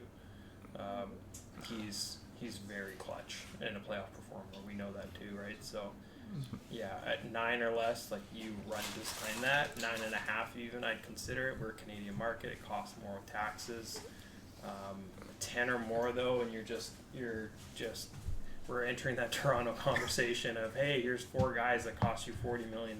Yes. Right? Yeah. Because JT's 8, Petey's 11.5 or so, Gunsel ends up 10, and Besser eventually has to get re-signed for probably 8 to 9 too. Quinn, don't forget Quinn. Oh god, but he's a defenseman at least. Yeah. I don't think we're keeping Besser at Besser, at it depends. 8 plus. I can't see it. Depends. As much as he is a fan favorite, I think a big part of it depends on who we signed this year. Yeah. I think if it's Gunsel, then it's going to be really hard to keep him. But say it's I talked about him earlier to you guys, but Teravainen or someone like that, 5, 6, 7 or less range. I think there's room to sign Besser then. It also depends on the number. If he scores 40 goals again next year, that number is going to approach an 8 and 9s pretty easily. But let's say he has a slight regression and he gets 35 goals and 65, 70 points. Can you not probably lock him up to 7.5 long term? Yeah. Let's just say though, so we talked about him already earlier in Reinhardt, right? He's technically a late bloomer. He didn't break out till he's 29 now. So he didn't break out till he was 27. Yeah, but he didn't break out till a little later. And now he's putting up 50-goal season, so 30, 40, 50. He had a regression last year after his 40-goal season the year prior. Let's just say Besser takes that trajectory. He's going to command that money in the league now. Do you know what I mean? Yeah, which is totally fair, and you pay that money. If I'm Florida, I'm offering Reinhardt. I think they're the state with no tax. Or whatever, Yeah, right? no tax. So they'll probably be, they got Makachuk at 9.5, I think. An insane deal. Right? So I think Reinhardt's going to wind up right around there. Yeah. I don't think it's going to be any more than 10 at the max, and I think they could probably, because of the tax thing, get him at 9.5. So I think he stays, and again, be an amazing guy to have on the team. Like most of these guys we're talking about, they're all pipe dreams. Yeah. Well, next one is I have on the list, and he's most likely gone. Jonathan Marchessault. Oh yeah, he'd be great to have. I think plays all 3 positions. he's a Plays top PK. guy. Plays power play. he's someone Takes a lot of to minutes love. too. He's a playoff performer. He won the Conn Smythe when they won. He's definitely a guy I'd love to have. Age is a bit of a factor there. I think he's 33. 32, yeah. 32, turning 33. So you'd want a 4 or 5 year contract? Yeah, that's the thing. You don't want to go too far with it. I do think he's one of those guys where speed is a little bit of a thing. We were talking earlier about how much, speed can be a big factor to a player aging poorly. But he started late, right? He started late. He in did his career. start late, yeah, but he was one of those guys. I think the talent was there. Just teams kept misusing him until finally. Do you think we could Vegas got afford him, realistically speaking, or probably because of his amount? age and the term? I think we actually could. I don't think it goes any higher than 6.5 annually. You think he'd be one of those guys that, after that initial spending spree at the start of July, that starts to fall a little bit, and he goes, okay, Yeah. what's out there, and then who's going to give me money, maybe even as a show me, and we go, all right, we missed out on Zador. Zora's gone, we have a little bit of money left. Let's shore up the depth. Yeah. Now we have a guy that plays all 3 positions and can kind of move up and down Yeah, the lineup. I think you said if those first 4 guys go off the list, we're all going to command a couple million more than him. I think. Yeah, I'd be okay with that. And he's probably the guy. He's the oldest of the bunch. He's probably more looking to look for the right fit and chance to win at the right price. Mm. So yeah, one team might offer him $7+ million, but it might be Anaheim. Versus we might come in at 6, and then it's well, it's a much better situation over here, right? So 6x3 or something like that. I take that. 100%. I think even Stamkos a little bit to that same effect, right? Stamkos is 35, 34, 35. Somewhere in there. I still think he can get 7.5. I think he can too. Just does Stamkos want to win a cup, or does he want to get paid? He's in that position in his career where, just like Marshall, they have cups, so technically they could just go chase the money. True. Okay, I'm going to lump a couple of these defensemen together, particularly because they're probably all going to command right around the same amount of money. 2 of them are Carolina defenders, actually. So we got Brett Pesce, and we have Brady Shea. Yeah. And another person that has silently gone under the radar that I think if this team loses him, they're gonna miss a pretty big piece, is also probably going to be decently affordable because of his age, is Alec Martinez. Yes. But he's 35, 36. Older, that's what I mean. Yeah. So those are the 3 I'm looking at He's as far 36. as defensive defensemen in terms Yeah. of guys that are going out into the market this season. Yeah, So what are your Martinez- thoughts on those 3? He missed half the season last year. Martinez pretty healthy last year. No, Ken. he missed half the season. Yeah, he's been pretty He played injury 55 prone. games. Yeah. I Injured think twice, he though. still is totally capable of a top 4 position, though, right? You're obviously not going to sign him to the Ian Cole contract where it's 1 year, no big deal. He's going to want at least 2 or 3 years at that age, even. Pretty good player still. A bit of a band-aid, but I don't know if you could get him at around $4 or $5 million. Would you do it for 2 or 3 years? Possibly. He would be the Tanev. Do you know what I mean? Yeah. Isn't Tanev... He is a free agent He as well. is. See, We're I gonna go there. Don't Yeah. worry. Yeah, you're just Yeah. starting the slightly Yeah. above echelon. Yeah. I get it. I think I love Tanev, but Isn't over Martinez and Tanev in the same Yeah, Martinez actually range? put up Give or take? points. in He his puts career. Doesn't Martinez also have 2 caps? At least one. Yeah. I thought he got one with LA. He got one and with Oh, LA. shit, there you go. Oh, totally. He scored the Game-winning goal. He did, yeah. Yeah. Hmm? for Vegas. Chicago LA. against Chicago. Yeah. Yeah. Or no, know. it was the Eastern team. Who'd they beat? I think they beat Chicago, or was it New York? I think it was New York. Yeah. Well, anyways, Yeah. so those are the 3. So there's Brady Shea, Yeah. there's Brett Brett Pesce, Pesce and and there's Alec Alec Martinez. Positions-wise, are they all righties? I think Martinez and Pesce Martinez is.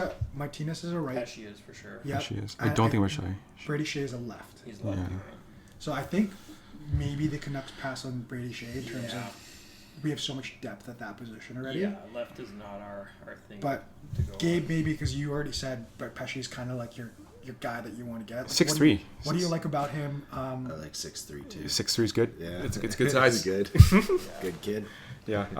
Yeah. I mean, he's got experience. He's still got the drive to win the cup because he hasn't won one on Carolina. He's been there 9 years, so he's well liked in the locker room to some degree at least. And yeah, he's been coached by the similar type of coach like Rod and Tocchet, so it wouldn't be too much of a change to the system, I think. Yeah, I agree. I do like Pesce a lot. I'm worried he's going to ask for too much money. I think he's Tanev. I think for the longest time I've thought he's just the younger Tanev, less banged up version of Tanev. Like, he's not giving you more than 20, 30 points a year, but he is just a warrior. Like, shot blocks everything, first guy over the boards for a PK, can play top 4 minutes, even top pair if need be. I do wonder about the term and money for him, just because, like, it's a defenseman's market this year. I think he can easily go out and get 6x6. Oh, wow. I don't know if I want to pay that for a Tanev. Counterpoint to you, there's so many defensemen in this free agent class that you could, it's like almost like a hockey draft, a fantasy draft, where like there's so much talent that a lot of the guys go for money, and then there's all these guys that are available that might slip under the radar. And I'll kind of get into a big group of people after this talk. I think a big market setting is going to be the RFAs and the guys that re-sign with their teams. What are they signing for? Because that's going to kind of set the market, right? Yeah. Like, When is RFA re-signing? July 1st. Everything's July 1st. July 1st. Okay, So, cool. with the RFAs, it's a bit more complicated because you own their rights, so you basically have to go through arbitrators and all that crap to get to a number. Like, if we really wanted to with Hronik, we can just say, no, we're going to arbitration, and he has to stay next year, and it's not going to be the number he wants. Problem is, after that, he gets to walk away for nothing. Right. We piss him off. We piss him off too, and it's not a good look, right? Yeah. So it's not worth going that route. That's why you basically trade the player if you can't sign them at this stage. Or you end up with the Nylander situation, not playing Yeah. until November? Was it November? Zegras too this year, was it? Like, it happens and it never works out. So Yeah, Nylander worked out. Eventually. But even that year. Yeah, that year that they dogged him for so long. Yeah. And we'll swing back around to the defenseman, Yeah. but I'm going to call this group of guys so much potential, but what can you show me? We got Dylan's favorite, Anthony Mantha. We have What potential? Tyler Bertuzzi.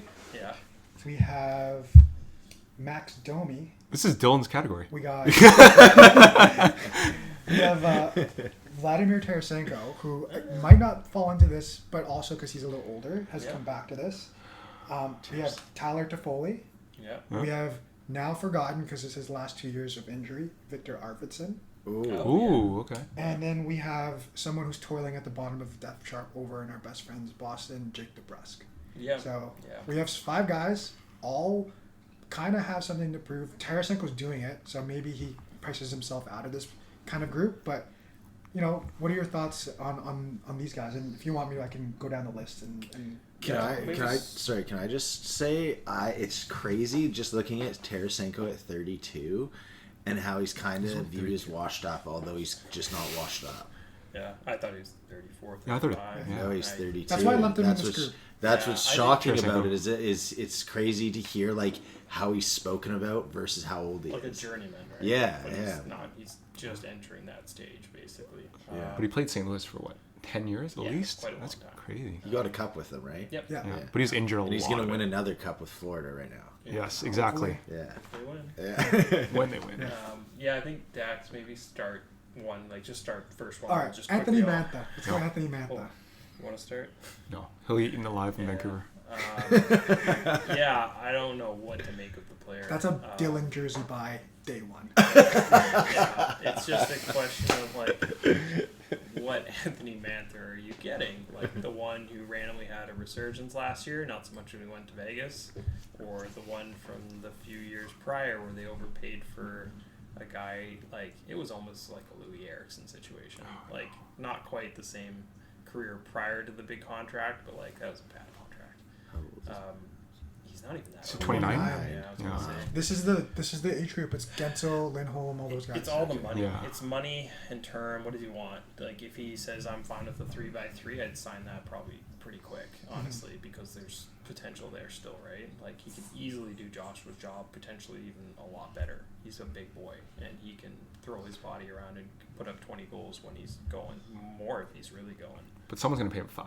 That's the thing. I don't know. For the name There's- value. Yeah, there's For a the name team out value. there that might give him. He's a big boy. He's a big boy.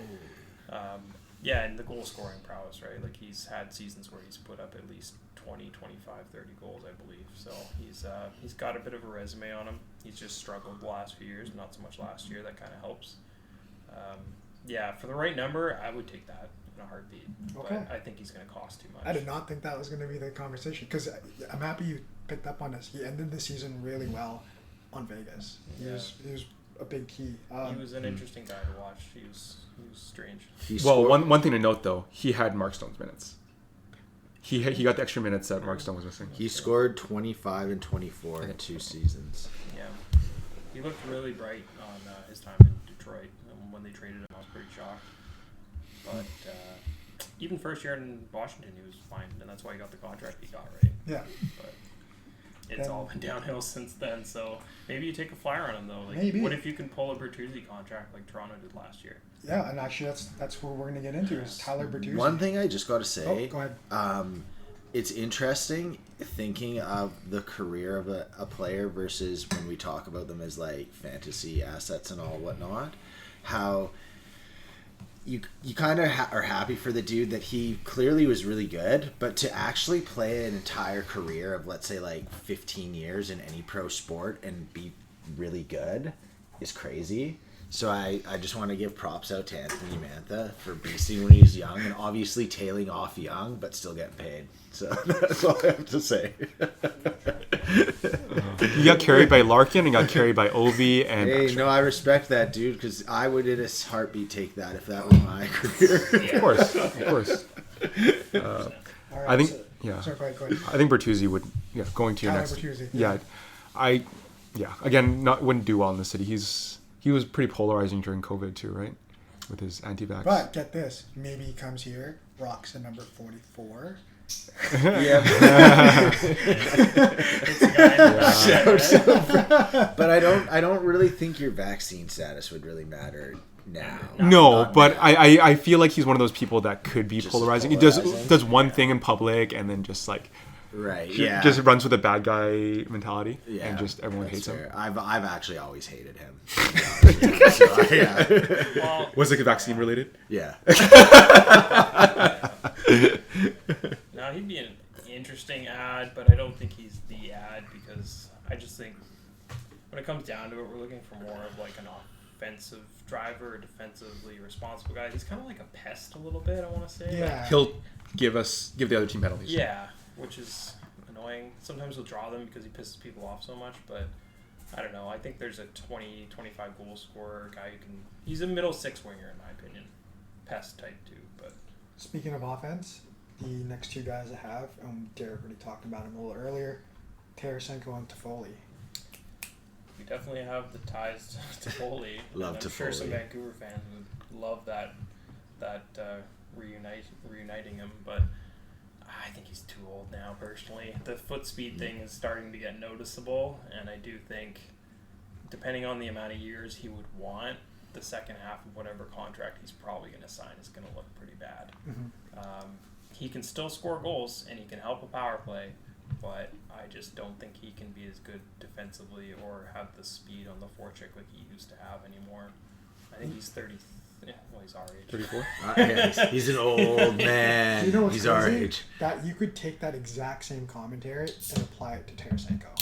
Like Right. almost identically. Are they the same age? Though? Same age. I think they're going to Oh, they sign are. around the same deals, though, too, right? Like, I would take Tarasenko in a second. Because he's proving it. I And you could put Toffoli, I him wouldn't be to- upset with Toffoli, but I'd take Tarasenko over. And maybe that's the guy you throw with Petey. I mean, he's only making $5 million. And like I said, if we swing and miss on a couple of the guys that we want to bring back, like these are kind of that's the true. more realistic maybe people that Yeah. I mean, if I we think- don't sign Lindholm, then because Lindholm and Tarasenko are rated the exact same on this depth chart here. Yeah, I do think either of them would be an admirable replacement without having to break the bank or go crazy term.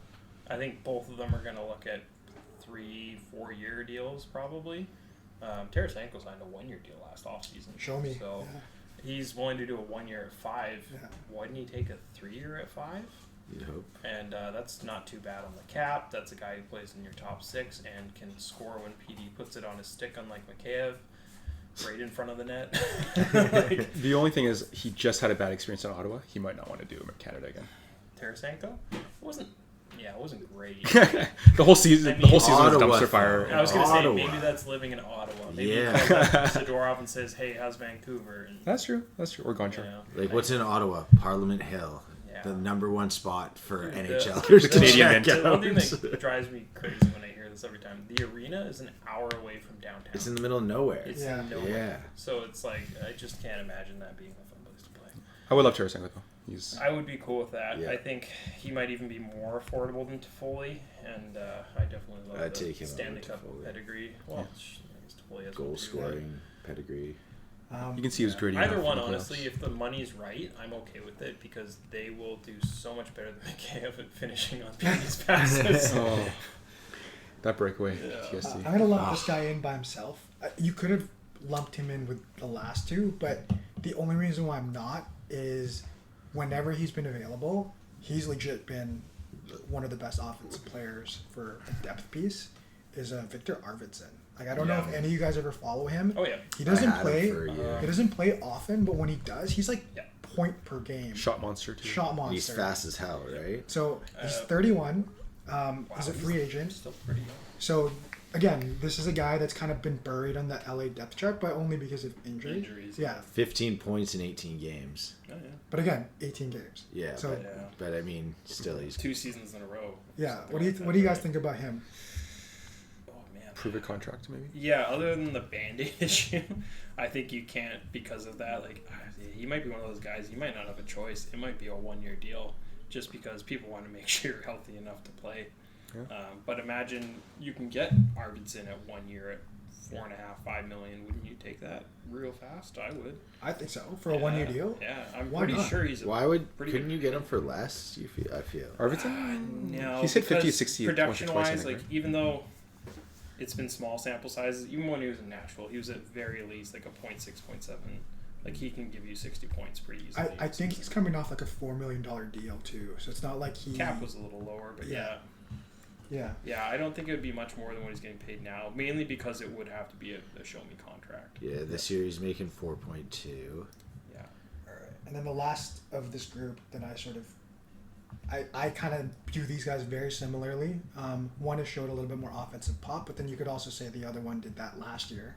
We got Jake DeBrusk Yep. coming out of Boston, and then Ooh. Max Domi, who's been a staple in these conversations every summer. I feel like now for I 10 love years. Max Domi, regardless of like Yeah. how I just like Max Domi. yeah. He's a There's good even dude. part of me that thinks like, if we can't get Lindholm and they're still obsessed with having 2 or 3 strong centers, would Domi be like a decent replacement? He played a lot of grit in Toronto last Yeah. year, and when he did contribute, he Dude, showed some he pop. contributed on a terrible Chicago team too, right? Yeah. So like he's showing that doesn't Columbus or wherever, like it doesn't really seem to matter where he is. He's not gonna break the bank as a first liner ever, but like he's a pretty solid middle 6 guy. Like he's good for 50 points every year. I feel like. I also think Domi in Garland would be sick. an alternate world, or if we do go down this road, could you imagine a line of him and Garland? How Yeah. annoying that would be. Oh, in the playoffs, yeah. Yeah, it would That'd be a small line though, but It'd be small, but if Yeah. Joshua or someone of that ilk is still there, it would be. I would hate. Imagine Joshua Garland and Domi. Oh That my would God. be so. There'd be fucking so many great. I would fights. hate it, but you know how many penalties we draw? Yeah. But I think Garland is already one of the best in the league. I think I'd go with DeBrusk. Just looking now at His their age, plus too. minus. higher ceiling, so I think, right? Domi's had a lot of minus seasons. Well, but Chicago. DeBrusk has only had But he's one. also been playing on some terrible teams. Yeah. Fair. Okay. Yeah, he'll come cheaper. Yeah. He'll come cheaper than DeBrusk.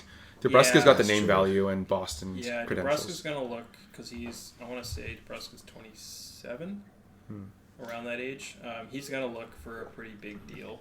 I think Domi's been getting these 1-year deals for a couple of years now, so he's, DeBrusk is 27. yeah, yes. Domi's going to be pretty happy if someone offers him like 2 or 3 years. If the Domi's numbers 29. Okay. Yeah. I also saw. Was I wrong? Did I see Heinen's available as well? Yeah, Yep. Danton Heinen is available. I think he's a good value pick. I've wanted him as a depth player for years. We've talked about him, Dax. Yeah. Like he's every year, some reason gets a pro tryout or a league minimum deal, goes to a team, puts up 35, 40 yeah. points, good minutes, good defensive. Grinds pretty well too. Yeah, like PK guy, and then somehow ends up again not getting signed by Boston. Must be every time. something. That's the one thing I wonder too. Is there's something we don't know about, because like Boston has had him twice. He's produced with them twice, and they've basically let him walk for Do you nothing. think he could be a Joshua replacement? he doesn't play the same style. I mean, I do think offensively he could give you the same amount, but he's not going to forecheck or score goals or throw hits, I should say, at the same style. Okay. Well, I got another two. I call this pairing We Produce, but for some reason we're never talked about. We got Anthony Duclair, and then we have super underappreciated. I think he is so valuable, but Chandler Stevenson, also another multi-positional guy for the Vegas Knights. They're losing a bunch of dudes this summer. Wow. Yeah. So, how old are both of them? They're both still the same age. Stevenson's 27. 25. Duclair is 28. Still young. Stevenson's. I 20. want to say he's 30. Stevenson's 30. I What? wanna say he's Wow. 30. Yeah, I think he was a late bloomer. Yeah. very late. Yeah. Yeah.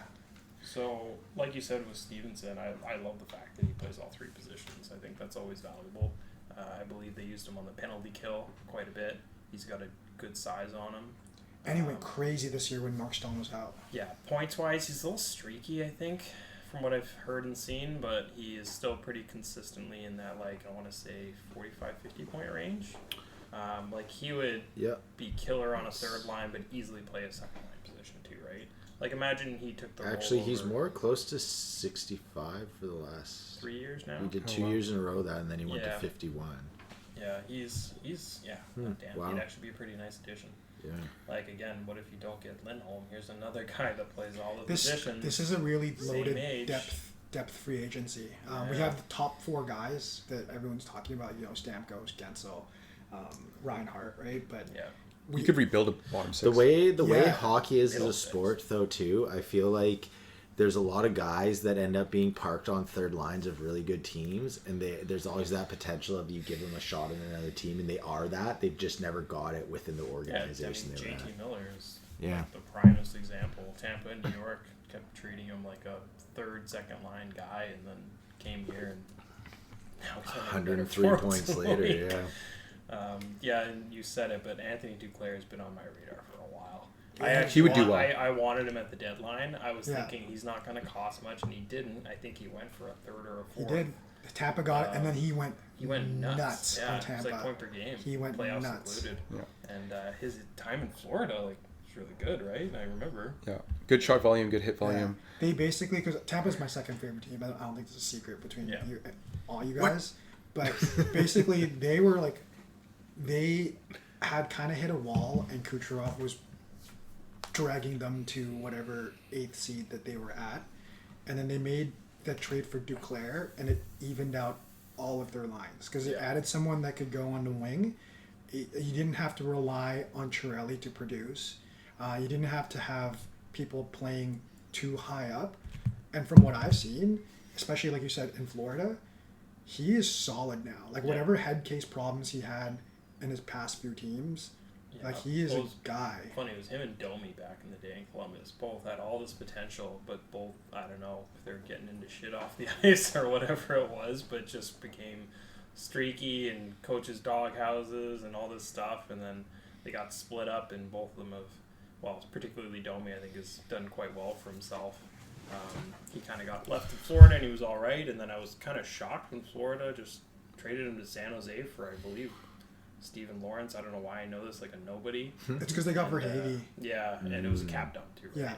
Yeah. But like even his cap hit isn't that high. $3 million. $3 million, $3 yeah. million, And like yeah. this guy can give you 60 points in a year. And 30 Yeah, goals. that's like, crazy. Not all the time, but like Anthony Duclair can easily be a bargain bin guy for Petey that could work out amazing. Very, very well. I think it cost maybe 4.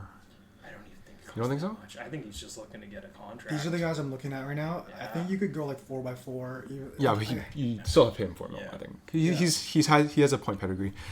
I will add on the only thing I have with Stevenson, though I think he's a great player. I think, if I recall, his shot volume was really low consistently, and that might be why he went streaky. You know what he has very high of though, Gabe?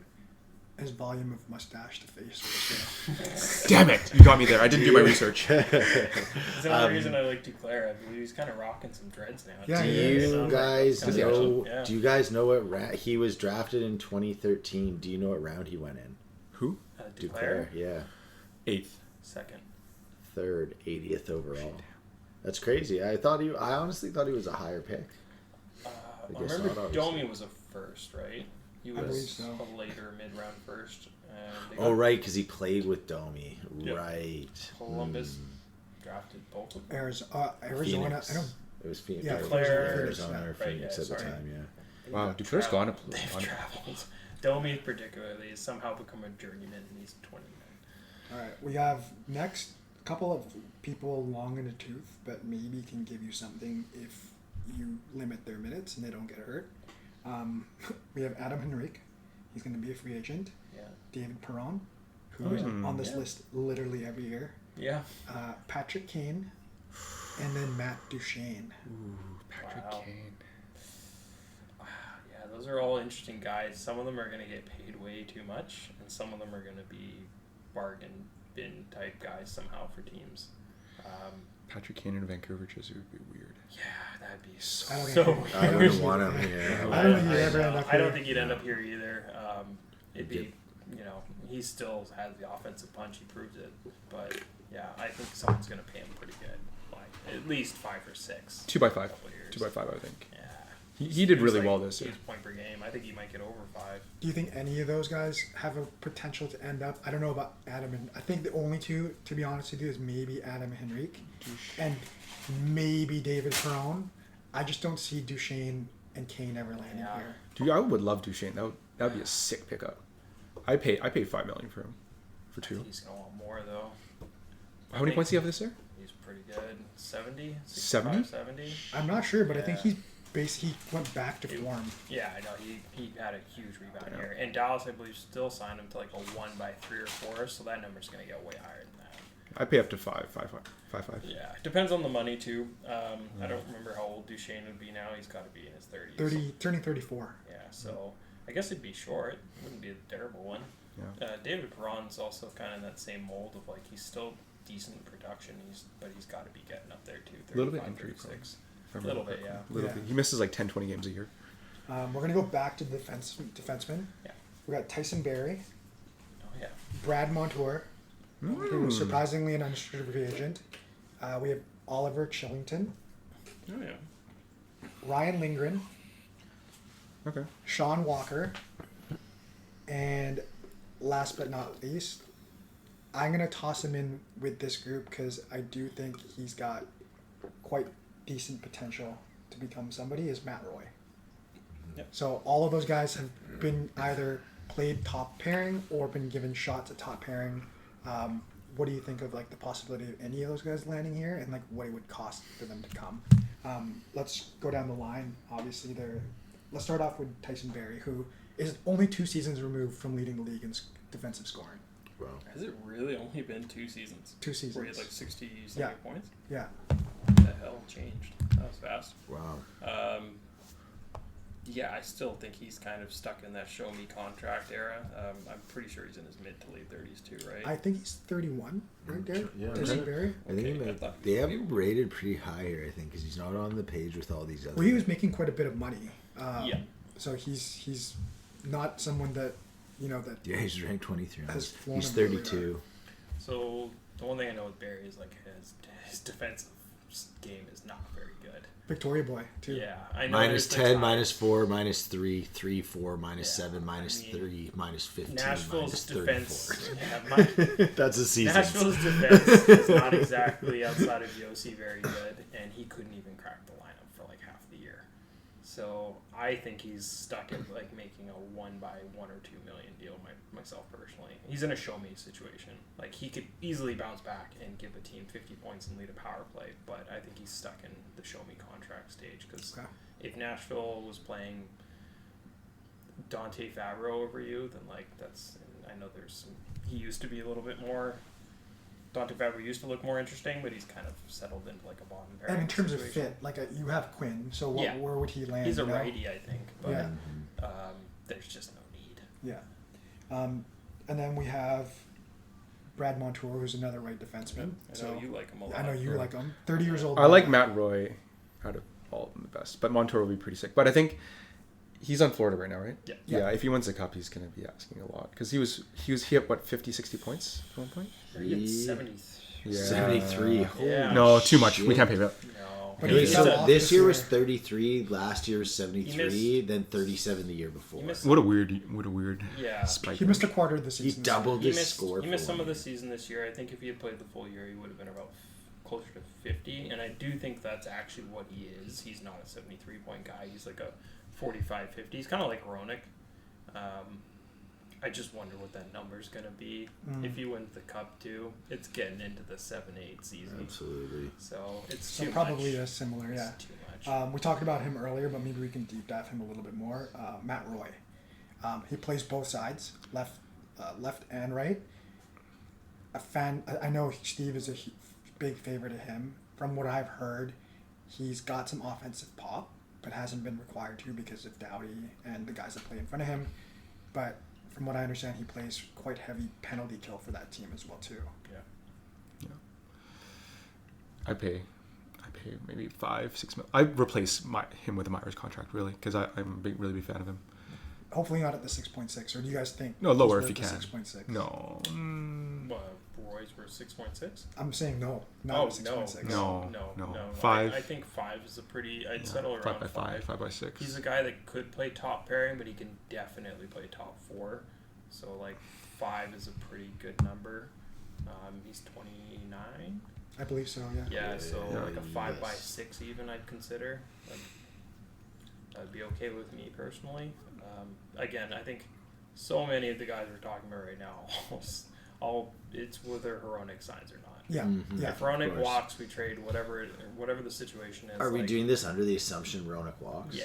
Yeah, and that obviously a couple of these guys. We could sign. Yeah, we could sign. There still Yeah. is room. I think it sounds like Myers is basically going to get done, but we could also be stashing Myers on the third pair. So, a lot of these guys are first, second pair guys. So it's Montour's, I think, is a bit more if Hronek leaves. Roy could happen regardless. Yeah. I'd be happy. No Barry though. No Tyson Barry. Yeah. I think we're all against that. Is he we have lefty? another- He's lefty, right? He's righty, actually. Ooh. Righty. No. We have another guy here who I think he kind of fits the mold of that underappreciated defensive defenseman. He eats he's a minute eater, and we just saw him play basically the crunch of minutes if Fox wasn't around. Ryan Lindgren is an unrestricted free agent this summer. He's He blocks a lot, right? he's like a young, He does everything. He's not a big point producer. Not a point producer. He's like a defensive He's I will he's eat Tanev. all the minutes. Yeah. Tanev, right? I noticed him years on. It was kind of perfect. I remember when Hughes was riding with Tanev, Fox was kind of riding with Lindgren, but Lindgren was a similar age. Yeah. And I remember watching a couple games thinking this guy's just 23-year-old Tanev. And he's a couple years older than that now, but he's basically that same mold. He's not a massive guy by any means. Just plays a really good defensive game, and he's a warrior through and through. Yeah, I gotta wonder. I'm pretty sure he's young. I think that's what he's got going for him, 26. and I don't think his cap hit is going to be be large. Yeah. So it all depends on whether we're willing to add another because he plays left defense, don't- right? Think Rangers are going to re-sign him though? I've kind of been under the assumption he's one of those It's guys. $3 million. It just depends on because at Trouba cap hit is starting to eat up, and then Lafreniere, right? So it just depends on whether they start to view some of these guys as expendable and where they want to release some of the guys because they have Braden Schneider still, right? So I don't know whether they start to give. Schneider lefty or righty though? I think he plays both. Okay. So I think they're kind of in that position now where they're starting to have to make that's some I decisions. could see that being kind of one of those situations where it's not what they want to do, it's what they have to do. And Schneider's, I'm guessing, on a bridge or minimum still. I wouldn't be surprised if he was an ELC to be Yeah, I honest think with he's you. on ELC still, so you're talking about saving potentially $4 or $5 million. Their GM just came out today or yesterday and said there has to be changes. Nothing major, but he's going to make a change or two. And that's the only UFA I know they have. So. And then the last set of this kind of big group here that I've lumped all together. I'll add another guy that just came to mind actually, but we have Sean Walker, who Is that Philly? No, right? he's actually in Colorado. He ended the season in Oh, Colorado. yeah. His stock kind of came up a lot this year because Philly performed a lot better than they were going to. Colorado paid a little bit more than they should have, Like a second or a third or something. Right? and he did not have a good end to that season. So I don't know. You think he plays? I think why he's so coveted is because he plays both positions as well too. Right. I think he's naturally a righty, which is always going to get you more Yeah. notice because there's just not as many righties in the Yeah, league. he is a righty. But I think you're right. He plays both sides. He's also undrafted. Yeah. I felt like there's a bit of a similarity between him and Roy. Like, not exactly the same, but both guys that were on LA and kind of got buried in the depth chart but could play top 4 minutes. And then as they got a bit older, it seemed like they basically chose Matt Roy over Sean Walker and they sent him to Philly. And part of that big deal they did. But, yeah, I don't know. I think there's potential there. Like, I don't know how much you would want to pay a guy like that, though. More or less than 4 or 5. 3-4 mil. Max. Yeah, ideally I wouldn't want to pay him more than 3.5. Almost like a Carson Soucy contract. Yeah. Yeah. You know, like Fair. but he's definitely. If I'm him, I'm looking at 5. Yeah, you have to wonder if it was Tortorella's system that kind of boosted him. A little bit. He did 'Cause not do super well in Colorado. Yeah. I didn't notice him like at all. So. Because Tortorella's system, if you're a good defenseman, then you get more minutes and. Yeah, and I think he was their power play guy, right? Oh, I didn't know. I think so. In Philly? Philly, so this was actually really funny. So Defense is backstory here, terrible, my old boss is a massive Canucks and a massive Philly fan. So those Yeah. are his two teams, and he basically Love told me Tortorella. that the Philly Tortorella could not decide who the quarterback of the power play was. So they basically rotated whoever was hot. Oh. So some weeks it would be Sean Walker, some Right. weeks it would be Cam York, some weeks it would be Travis Sanheim. Sanheim, yeah. So it really depended on who was hot, and it's not like Tortorella is like this power play guru, right? Yeah. So Yeah. I think that's why he was so expendable at the end. Yeah, I gotcha. That makes sense. Yeah, I wouldn't want to overpay for that. I just feel like he's the classic guy who's going to get overpaid in free agency, and the team's going to regret it. And then the last guy of this group that I wanted to bring up was my personal favorite nickname in all of hockey, Shane Ghost-Bear. So he's an unrestricted free agent this summer. He has had a significant resurgence over the last 2 seasons. He's shown that he's actually not useless, and he can be responsible and play a lead power play or lead your second group and still produce at a pretty decently high rate, right? Yeah. And he's played for 2 pretty bad teams and still done that for both years now. And again, I think he's only 29. Yeah. So Really? Wow. they're still That's crazy. he's He's still been on like 6 young, teams. Yeah, that's. and he's never really played on a good team. yeah, that's So true. I don't know. Like, would that be someone you would? And he's a right defenseman. Yeah, he's a right shot. So He scored 46 goals again, last year. thinking No, about 40. No. points. No. 46 Sorry, points. assists. Sorry. Whoa, Jesus, what I was the like, heck? holy yeah. Sign him out. Yeah. So thinking about like Hronek, obviously, let's just say it doesn't work out for Hronek. I feel like this is like great value. Yeah. Walmart Hronek. I do think if we can't sign Hronek, I think we're going to have to replace the right side by committee. So I could see a world where the right side ends up being like Roy, Ghost-Bear, and Myers. You know what I mean? So like none of them are truly number ones, but they're all a little too good to be number threes. So they're mostly second pair guys. But that's not a bad thing on defense because Quinn Hughes is doing all the work anyways. I do think I could see that. And the fact is, like you said, Hronek's gone. You still need someone to lead the second power play unit. Yeah. What if Quinn goes down with an injury? Who leads the power play unit then, right? Ghost So, would be actually. yeah, he His led own entries are Detroit's really good. power play all of last year, I believe, right? Yeah, he did. Yeah, and he was pretty damn He good at it. took so, over for Satter. Yeah, Your boy. I would actually be okay with that at the right price for sure. I don't know what he's gonna want though, because he had a pretty good year. Yeah, well, I don't know. He's taken two show me contracts Yeah. now, right? Which makes me feel like he's And he showed? deserved. Yeah, exactly. So I'm like, what does that add up to? Does that mean he's getting $4 or $5 million this year, or is he just looking for some stability? and That's you what can I was get thinking. him at like 3.5 over a 5-year deal or something. I would definitely look into that, especially if Hronek's not with us next year. And then I got a couple of guys that I personally like, less about position, more about these are guys I think could contribute, could be solid on any of our lines. We got Jason Zucker, we got Daniel Sprong, Sean Dursey, Dylan DeMello, and Brendan Dillon. So defensemen and some wingers here. Maybe let's start off with the first guy I mentioned. Again, more of a depth, would have to be a depth signing. Jason Zucker. Yeah. Third liner. Yeah. Could play with Garland. Yeah, he could be that kind of guy. I mean, he's not going to give you exactly what Joshua has to offer, but points-wise, he is. Like, he'll give you 20 goals and 40 points, which is what I think Joshua pretty much offers And as far as points-wise. He's one of the higher shot volumes in the league, too, if I remember correctly. I believe he plays penalty kill. He does? Yeah. Then we got Daniel Sprung, who has apparently one of the most wicked slap shots in all of hockey. Really? I've been watching him for a few years now, and I've almost felt kind of bad for him. He keeps having to do show me contracts too, but every time he goes somewhere for league minimum, scores 20-25 goals. I have heard he's an asshole. Really? There is a thing that came out last year, dude. He beat the shit out of a NASCAR driver at some event. No way. Is that why he got left? Is that why he got traded out of the Seattle? Seattle, yeah. Who's this? Daniel Sprung. I mean, I didn't see a video of it, but there's pretty evident proof that he got into a bit of an argument. He's he Dutch. exchange. Did you guys know that? He's Dutch? Really? I remember finding out when I saw And he's the whole young. thing. Yeah, He's still young. 27, Yeah. 6 foot Dutch dude. Yeah, and he can score goals.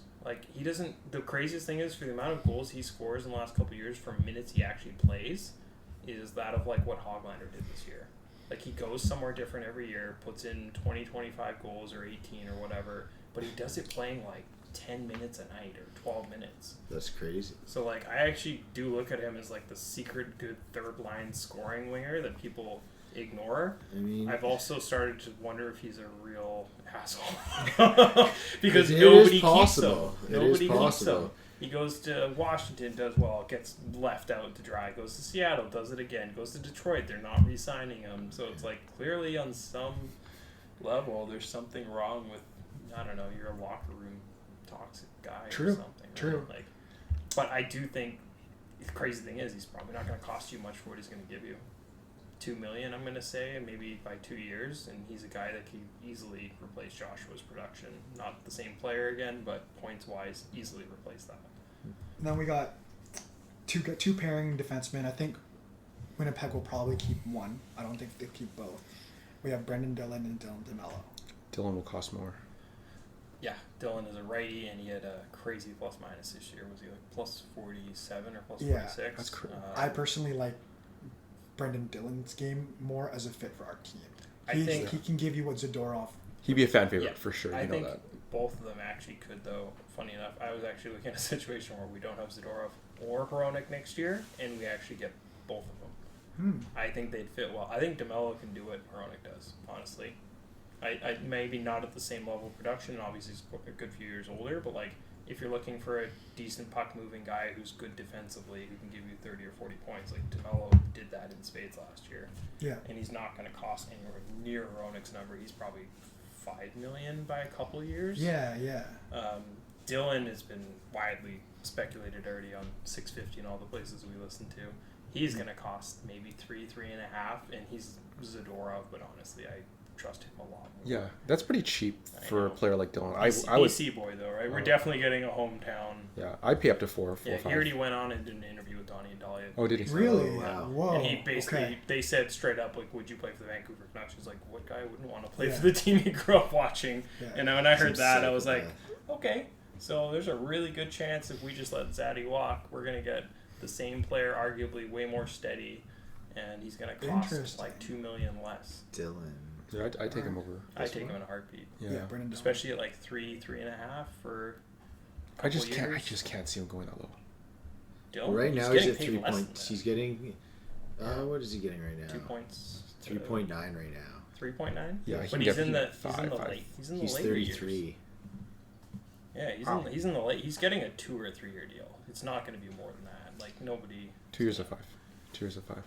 That's too much. I think there's reports already that there's rumors it's going to be between 3 and 4. So I don't know. That makes I sense. take it. If he's at 3. It's another 10. Again, I think part of that is the hometown thing, right? If it's not your hometown team, it's 4. It's 4.5. That makes sense. Opinion. But I would take Brendan Dillon in a heartbeat, especially at that number. So, and he's that guy again. You're kind of signing him to take. It's weird if you actually look back at our defense pairings, but Ian Cole and Zadorov were our third pair.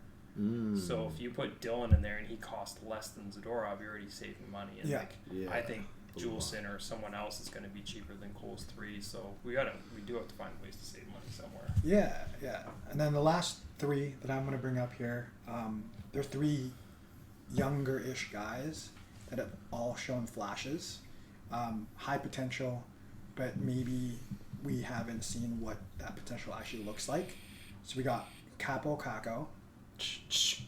We have Barrett Hayton with the flashes that he's shown in Arizona. And then we have Sean Dursey, another Arizona boy. Dursey. So what do you think about either of those three guys? Especially because I can see Utah or Arizona being able to keep both, but also maybe moving on with the younger guys coming No, up. it's Utah. And then there's also Capo Caco, who we've already talked about New York earlier, where they're coming up in a little bit of a cap crunch with some of the guys that they have to re-sign. Aren't they all RFAs? Or are they UFAs? Kako is RFA. Hayton probably are. Yeah. Dursey is probably UFA. He's Yeah. yeah. But I also think Arizona's keeping Dursey. Personally, I think they'd be nuts not to. Yeah, so He's like I the don't think only we're getting defenseman they have that can put up points. And he was doing And pretty he's well in the young power too, play. right? Power Yeah, play as well. he's leading the power play. 25. Yeah, they traded a second round pick for him. That's already paid off. Yeah. Yeah. And then obviously, I don't know if Caco I like is a Kako. pipe dream, but what do you think of Caco and Yeah, Hayton? I just think he's going to cost too much for what he currently is. You know what I mean? I think they're going to still try to get a first round pick out of him or something of that value. And I'm like, hey, but like this year he was bad. He had like 19 points in 61 games, I think. Yeah. Not a lot of. There's just not a lot there. And he played, like I read a whole article on him the other day. He played most of the year with Zibanejad and Kreider. How do you put up 19 points in 60 games with guys that are well above point per game? Yeah, he I didn't did. realize Yeah. that. Yeah, But he hey, did. Lafreniere the year before was It was pretty 19 crappy. and 61. And now he's He breaking is- out. I think he's the year younger than Lafreniere, so there's probably that thought of Exactly. like, well, Lafreniere broke out this year, so why wouldn't next year be But Kakko's different year? players. Different players. I Kako's think more of a so. power forward, so it could take him an extra. Yeah, I don't know. I think it sounds really bad. I've been noticing a trend with big, large scoring Finnish wingers. Lane, Puljärvi, Kakko. I don't know what the deal is. Like, there's so much promise and talent, but something seems to go wrong. And I don't know if Kakko's going to sort it out. I think he could be another Puljärvi. So I will say Dauber's theory is always for players 6'2" and under that are like standard players, the 200 game threshold is when you start breaking out. But for a power forward, it's usually in the 400 game range. I kind of believe So, that yeah, for sure. maybe. Like, We'll see how it goes. I think Chris Kreider was that guy too, right? Like, he didn't really break out until he was 26, 27. Yeah, and now he's a beast. Exactly. Like, I do believe, but like, it's so hard to wait on that when you're Especially when you're New York, your yeah. President's Trophy winning team with You gotta top win. You gotta win. aspirations. You don't have Yeah. much time. Kakko could get you something pretty nice in return, right? Like, there's a team out there that's probably going to give you a first round pick, which you can then flip for something pretty awesome, right? So Heroic. actually, funny going back to the Winnipeg thing with DeMello and Dylan. I also see a world where Hronik winds up on Winnipeg. If not us. That would be disgusting. Interesting. Hronik with Morrissey, they're probably thinking, "Hey, look how well he made Hughes look, right? Like, Right. Same thing." Morrissey doesn't need to look better. He's I a know, but stud. imagine, right? And it's like that's why I go back to DeMello. I'm like, well, DeMello then kind of did the same thing as Hronik, but he cost like $3 or $4 million less. And I guess wrapping things up, that's quite the comprehensive list in terms of the top guys that I identified. Yeah. But maybe wrap things up a little bit here. So realistically speaking, in terms of our team structure, what are your let's just say your top 3 priority areas in terms of going into the summer of who you actually want to get re-signed. And let's include the guys that we have that are going into free agency. And then let's just say for you, Connor, in a realistic scenario, if you had your couple of guys that you identified, who would you add on top of that with the money left over? Right. I think as far as re-signing goes, you might not love this, but I'd let Lindholm go. I'd let Zadorov go. No secret there. Cole and DeSmith are already gone, so it's basically gone. It's not really a thing there. The guys I'd look to re-sign would be Bluger, Joshua, Seelovs, and Myers, only because none of them are going to break the bank. Seelov specifically, you got RFA status. Do like a Peter Konchakov kind of deal where you sign him for 2 or 3 years at like $1 or $2 million, and it turns out to be potentially like a massive steal or at least really cheap for a backup. But he's coming off league minimum, so he doesn't have a whole lot of NHL experience still. Myers, it sounds pretty official. Like, it's going to get done. It's 2 or 3 years. It's 3 or less. So I think most of us are actually pretty okay with that. Absolutely. You know, we always said for years, if Myers only cost $4 million, none of us would complain. Yeah. So it's one of those things. And then Joshua and Bluger, I think they can grind Joshua down to closer to 2.5, 3 range. And if they can, I'm okay with multiple years. Bluger, we signed him on a 1 year, 1.8. I don't think he's going to cost a whole lot more. I don't think so either. I'm going to say 2.2 to 2.5 on a 2 or 3 year deal gets it done. And honestly, they're talking about a guy that's a third line center and a great penalty killer, like first over the boards, other than when Lindholm came. So if you could do all of that, that leaves you with a ton of money still. You have to figure out Hronik. I'd love to just re-sign him personally because you look at the defense market and most of them are honestly not as good and going to cost you almost as much. Like, sure, Brett Pesce would be great, but if he's costing you $6.5 million, but he gives you basically no offense, and you know he could be a bit of a band-aid like Tanev because his entire job is blocking shots for the most part. Yeah. Wouldn't you rather just pay like Hronik $7.5 for a guy like if Quinn Hughes again goes down in injury? Brett Pesce's not going to change anything. Like he's not going to help your power play. He's not going to give you any points, but Hronik can. So I'd like to sign Hronik, but I'm hoping they get the number to 7.5. I think that's what's going to happen. They're going to go 8 by 7.5. That leaves us with not a lot of money. Even that, like not signing Lindholm and Zaddy, is still going to leave us with, I think when I did the math, like $7.5 million. Okay. Getting all those contracts done around that price. That's where I mentioned to you guys earlier. I kind of want us to target like a Teravainen. Yeah. Okay. He's my I'd like to. He's my first choice. Okay. He's gonna cost you $5-6 million, probably 6. I'm gonna say by 5 years, something like that. He's 29. He's a good player. Like Brindamore loves him. Has always liked him. Talking Brindamore to me are the same guy. He's defensively responsible. He's good for 20-30 goals, 60 points for sure every year, in my opinion. He has not been a negative in the last 5 years. Yeah. He's I've heard he's got a good two-way game. Like, he does play penalty kill. He's not the first guy over the boards, but he plays penalty kill. He can play power play and penalty kill. Again, he's not going to break the bank. He would be a pretty good piece for PD. I think PD and Teravainen and then throw Hoglander on that line. Like, that has so much more jump and juice than McCabe or whoever else we're going to put there. All right, Gabe, we're going to move on to you quick. We've got to wrap her up here. You go, please. The only two that I'd really try to re-sign right now would be Sealoves and Myers. Okay. The others, while integral, like Bluger and Zaddy, they're great players and they're loved. But right now, the free agency is going to be so thick this year. You just let them see what's out there, risk it. If not, we sign other players. Don't get too hung up on players, and that's been our problem in the past years. So, and let's just say we go down that route. Who would you like to see? So let's just say those are the two guys we signed. Who would you like to see from the free agency that we've talked about, or you've talked about? Yeah, definitely would want to go Brett Pesce in that route. Brett Pesce, I like Heinen a lot. And LeBanc.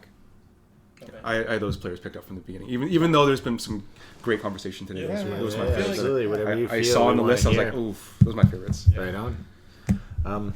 You got anything else you'd like to say? No. Yeah. For me, to be honest with you, I like all your ideas. To be honest, on a realistic perspective, mine kind of probably goes between Connor's and Gabe's because I'm a realistic hockey fan. Like, there's money that's going to be involved. Most of the time, we're just going to run it back. Mm-hmm. You know? Yeah. Personally speaking, obviously, I would love to have Lindholm back, but it's going to be tough to keep both him and Hronik and make it feasible and field a competitive team. So, if I personally think that we should sign one of them, we can't have both. Yeah. So maybe that's my final statement on that. All right. Yeah. Cool. So please, I hope if you're still listening to this, thank you for listening for 2 hours of us talking about hockey. It's been very fun. I hope you guys all enjoyed it. I've had a very good time. Please subscribe, share with your friends, especially people that like hockey. Also comment if you have anything you want to comment, especially about anything we talked about. Do you agree, disagree, anything like that? We'd love to hear from you because we do read all this stuff and we will interact with all 15 of you. I miss you too, Tap. That's you too, Tap. Hi, Tap. Anyhow, on that, this is the first edition of RainOut Sports. We brought to you some Canucks stuff, and we hope you enjoyed it. Take care, everyone. Thanks for having us. Bye. Bye.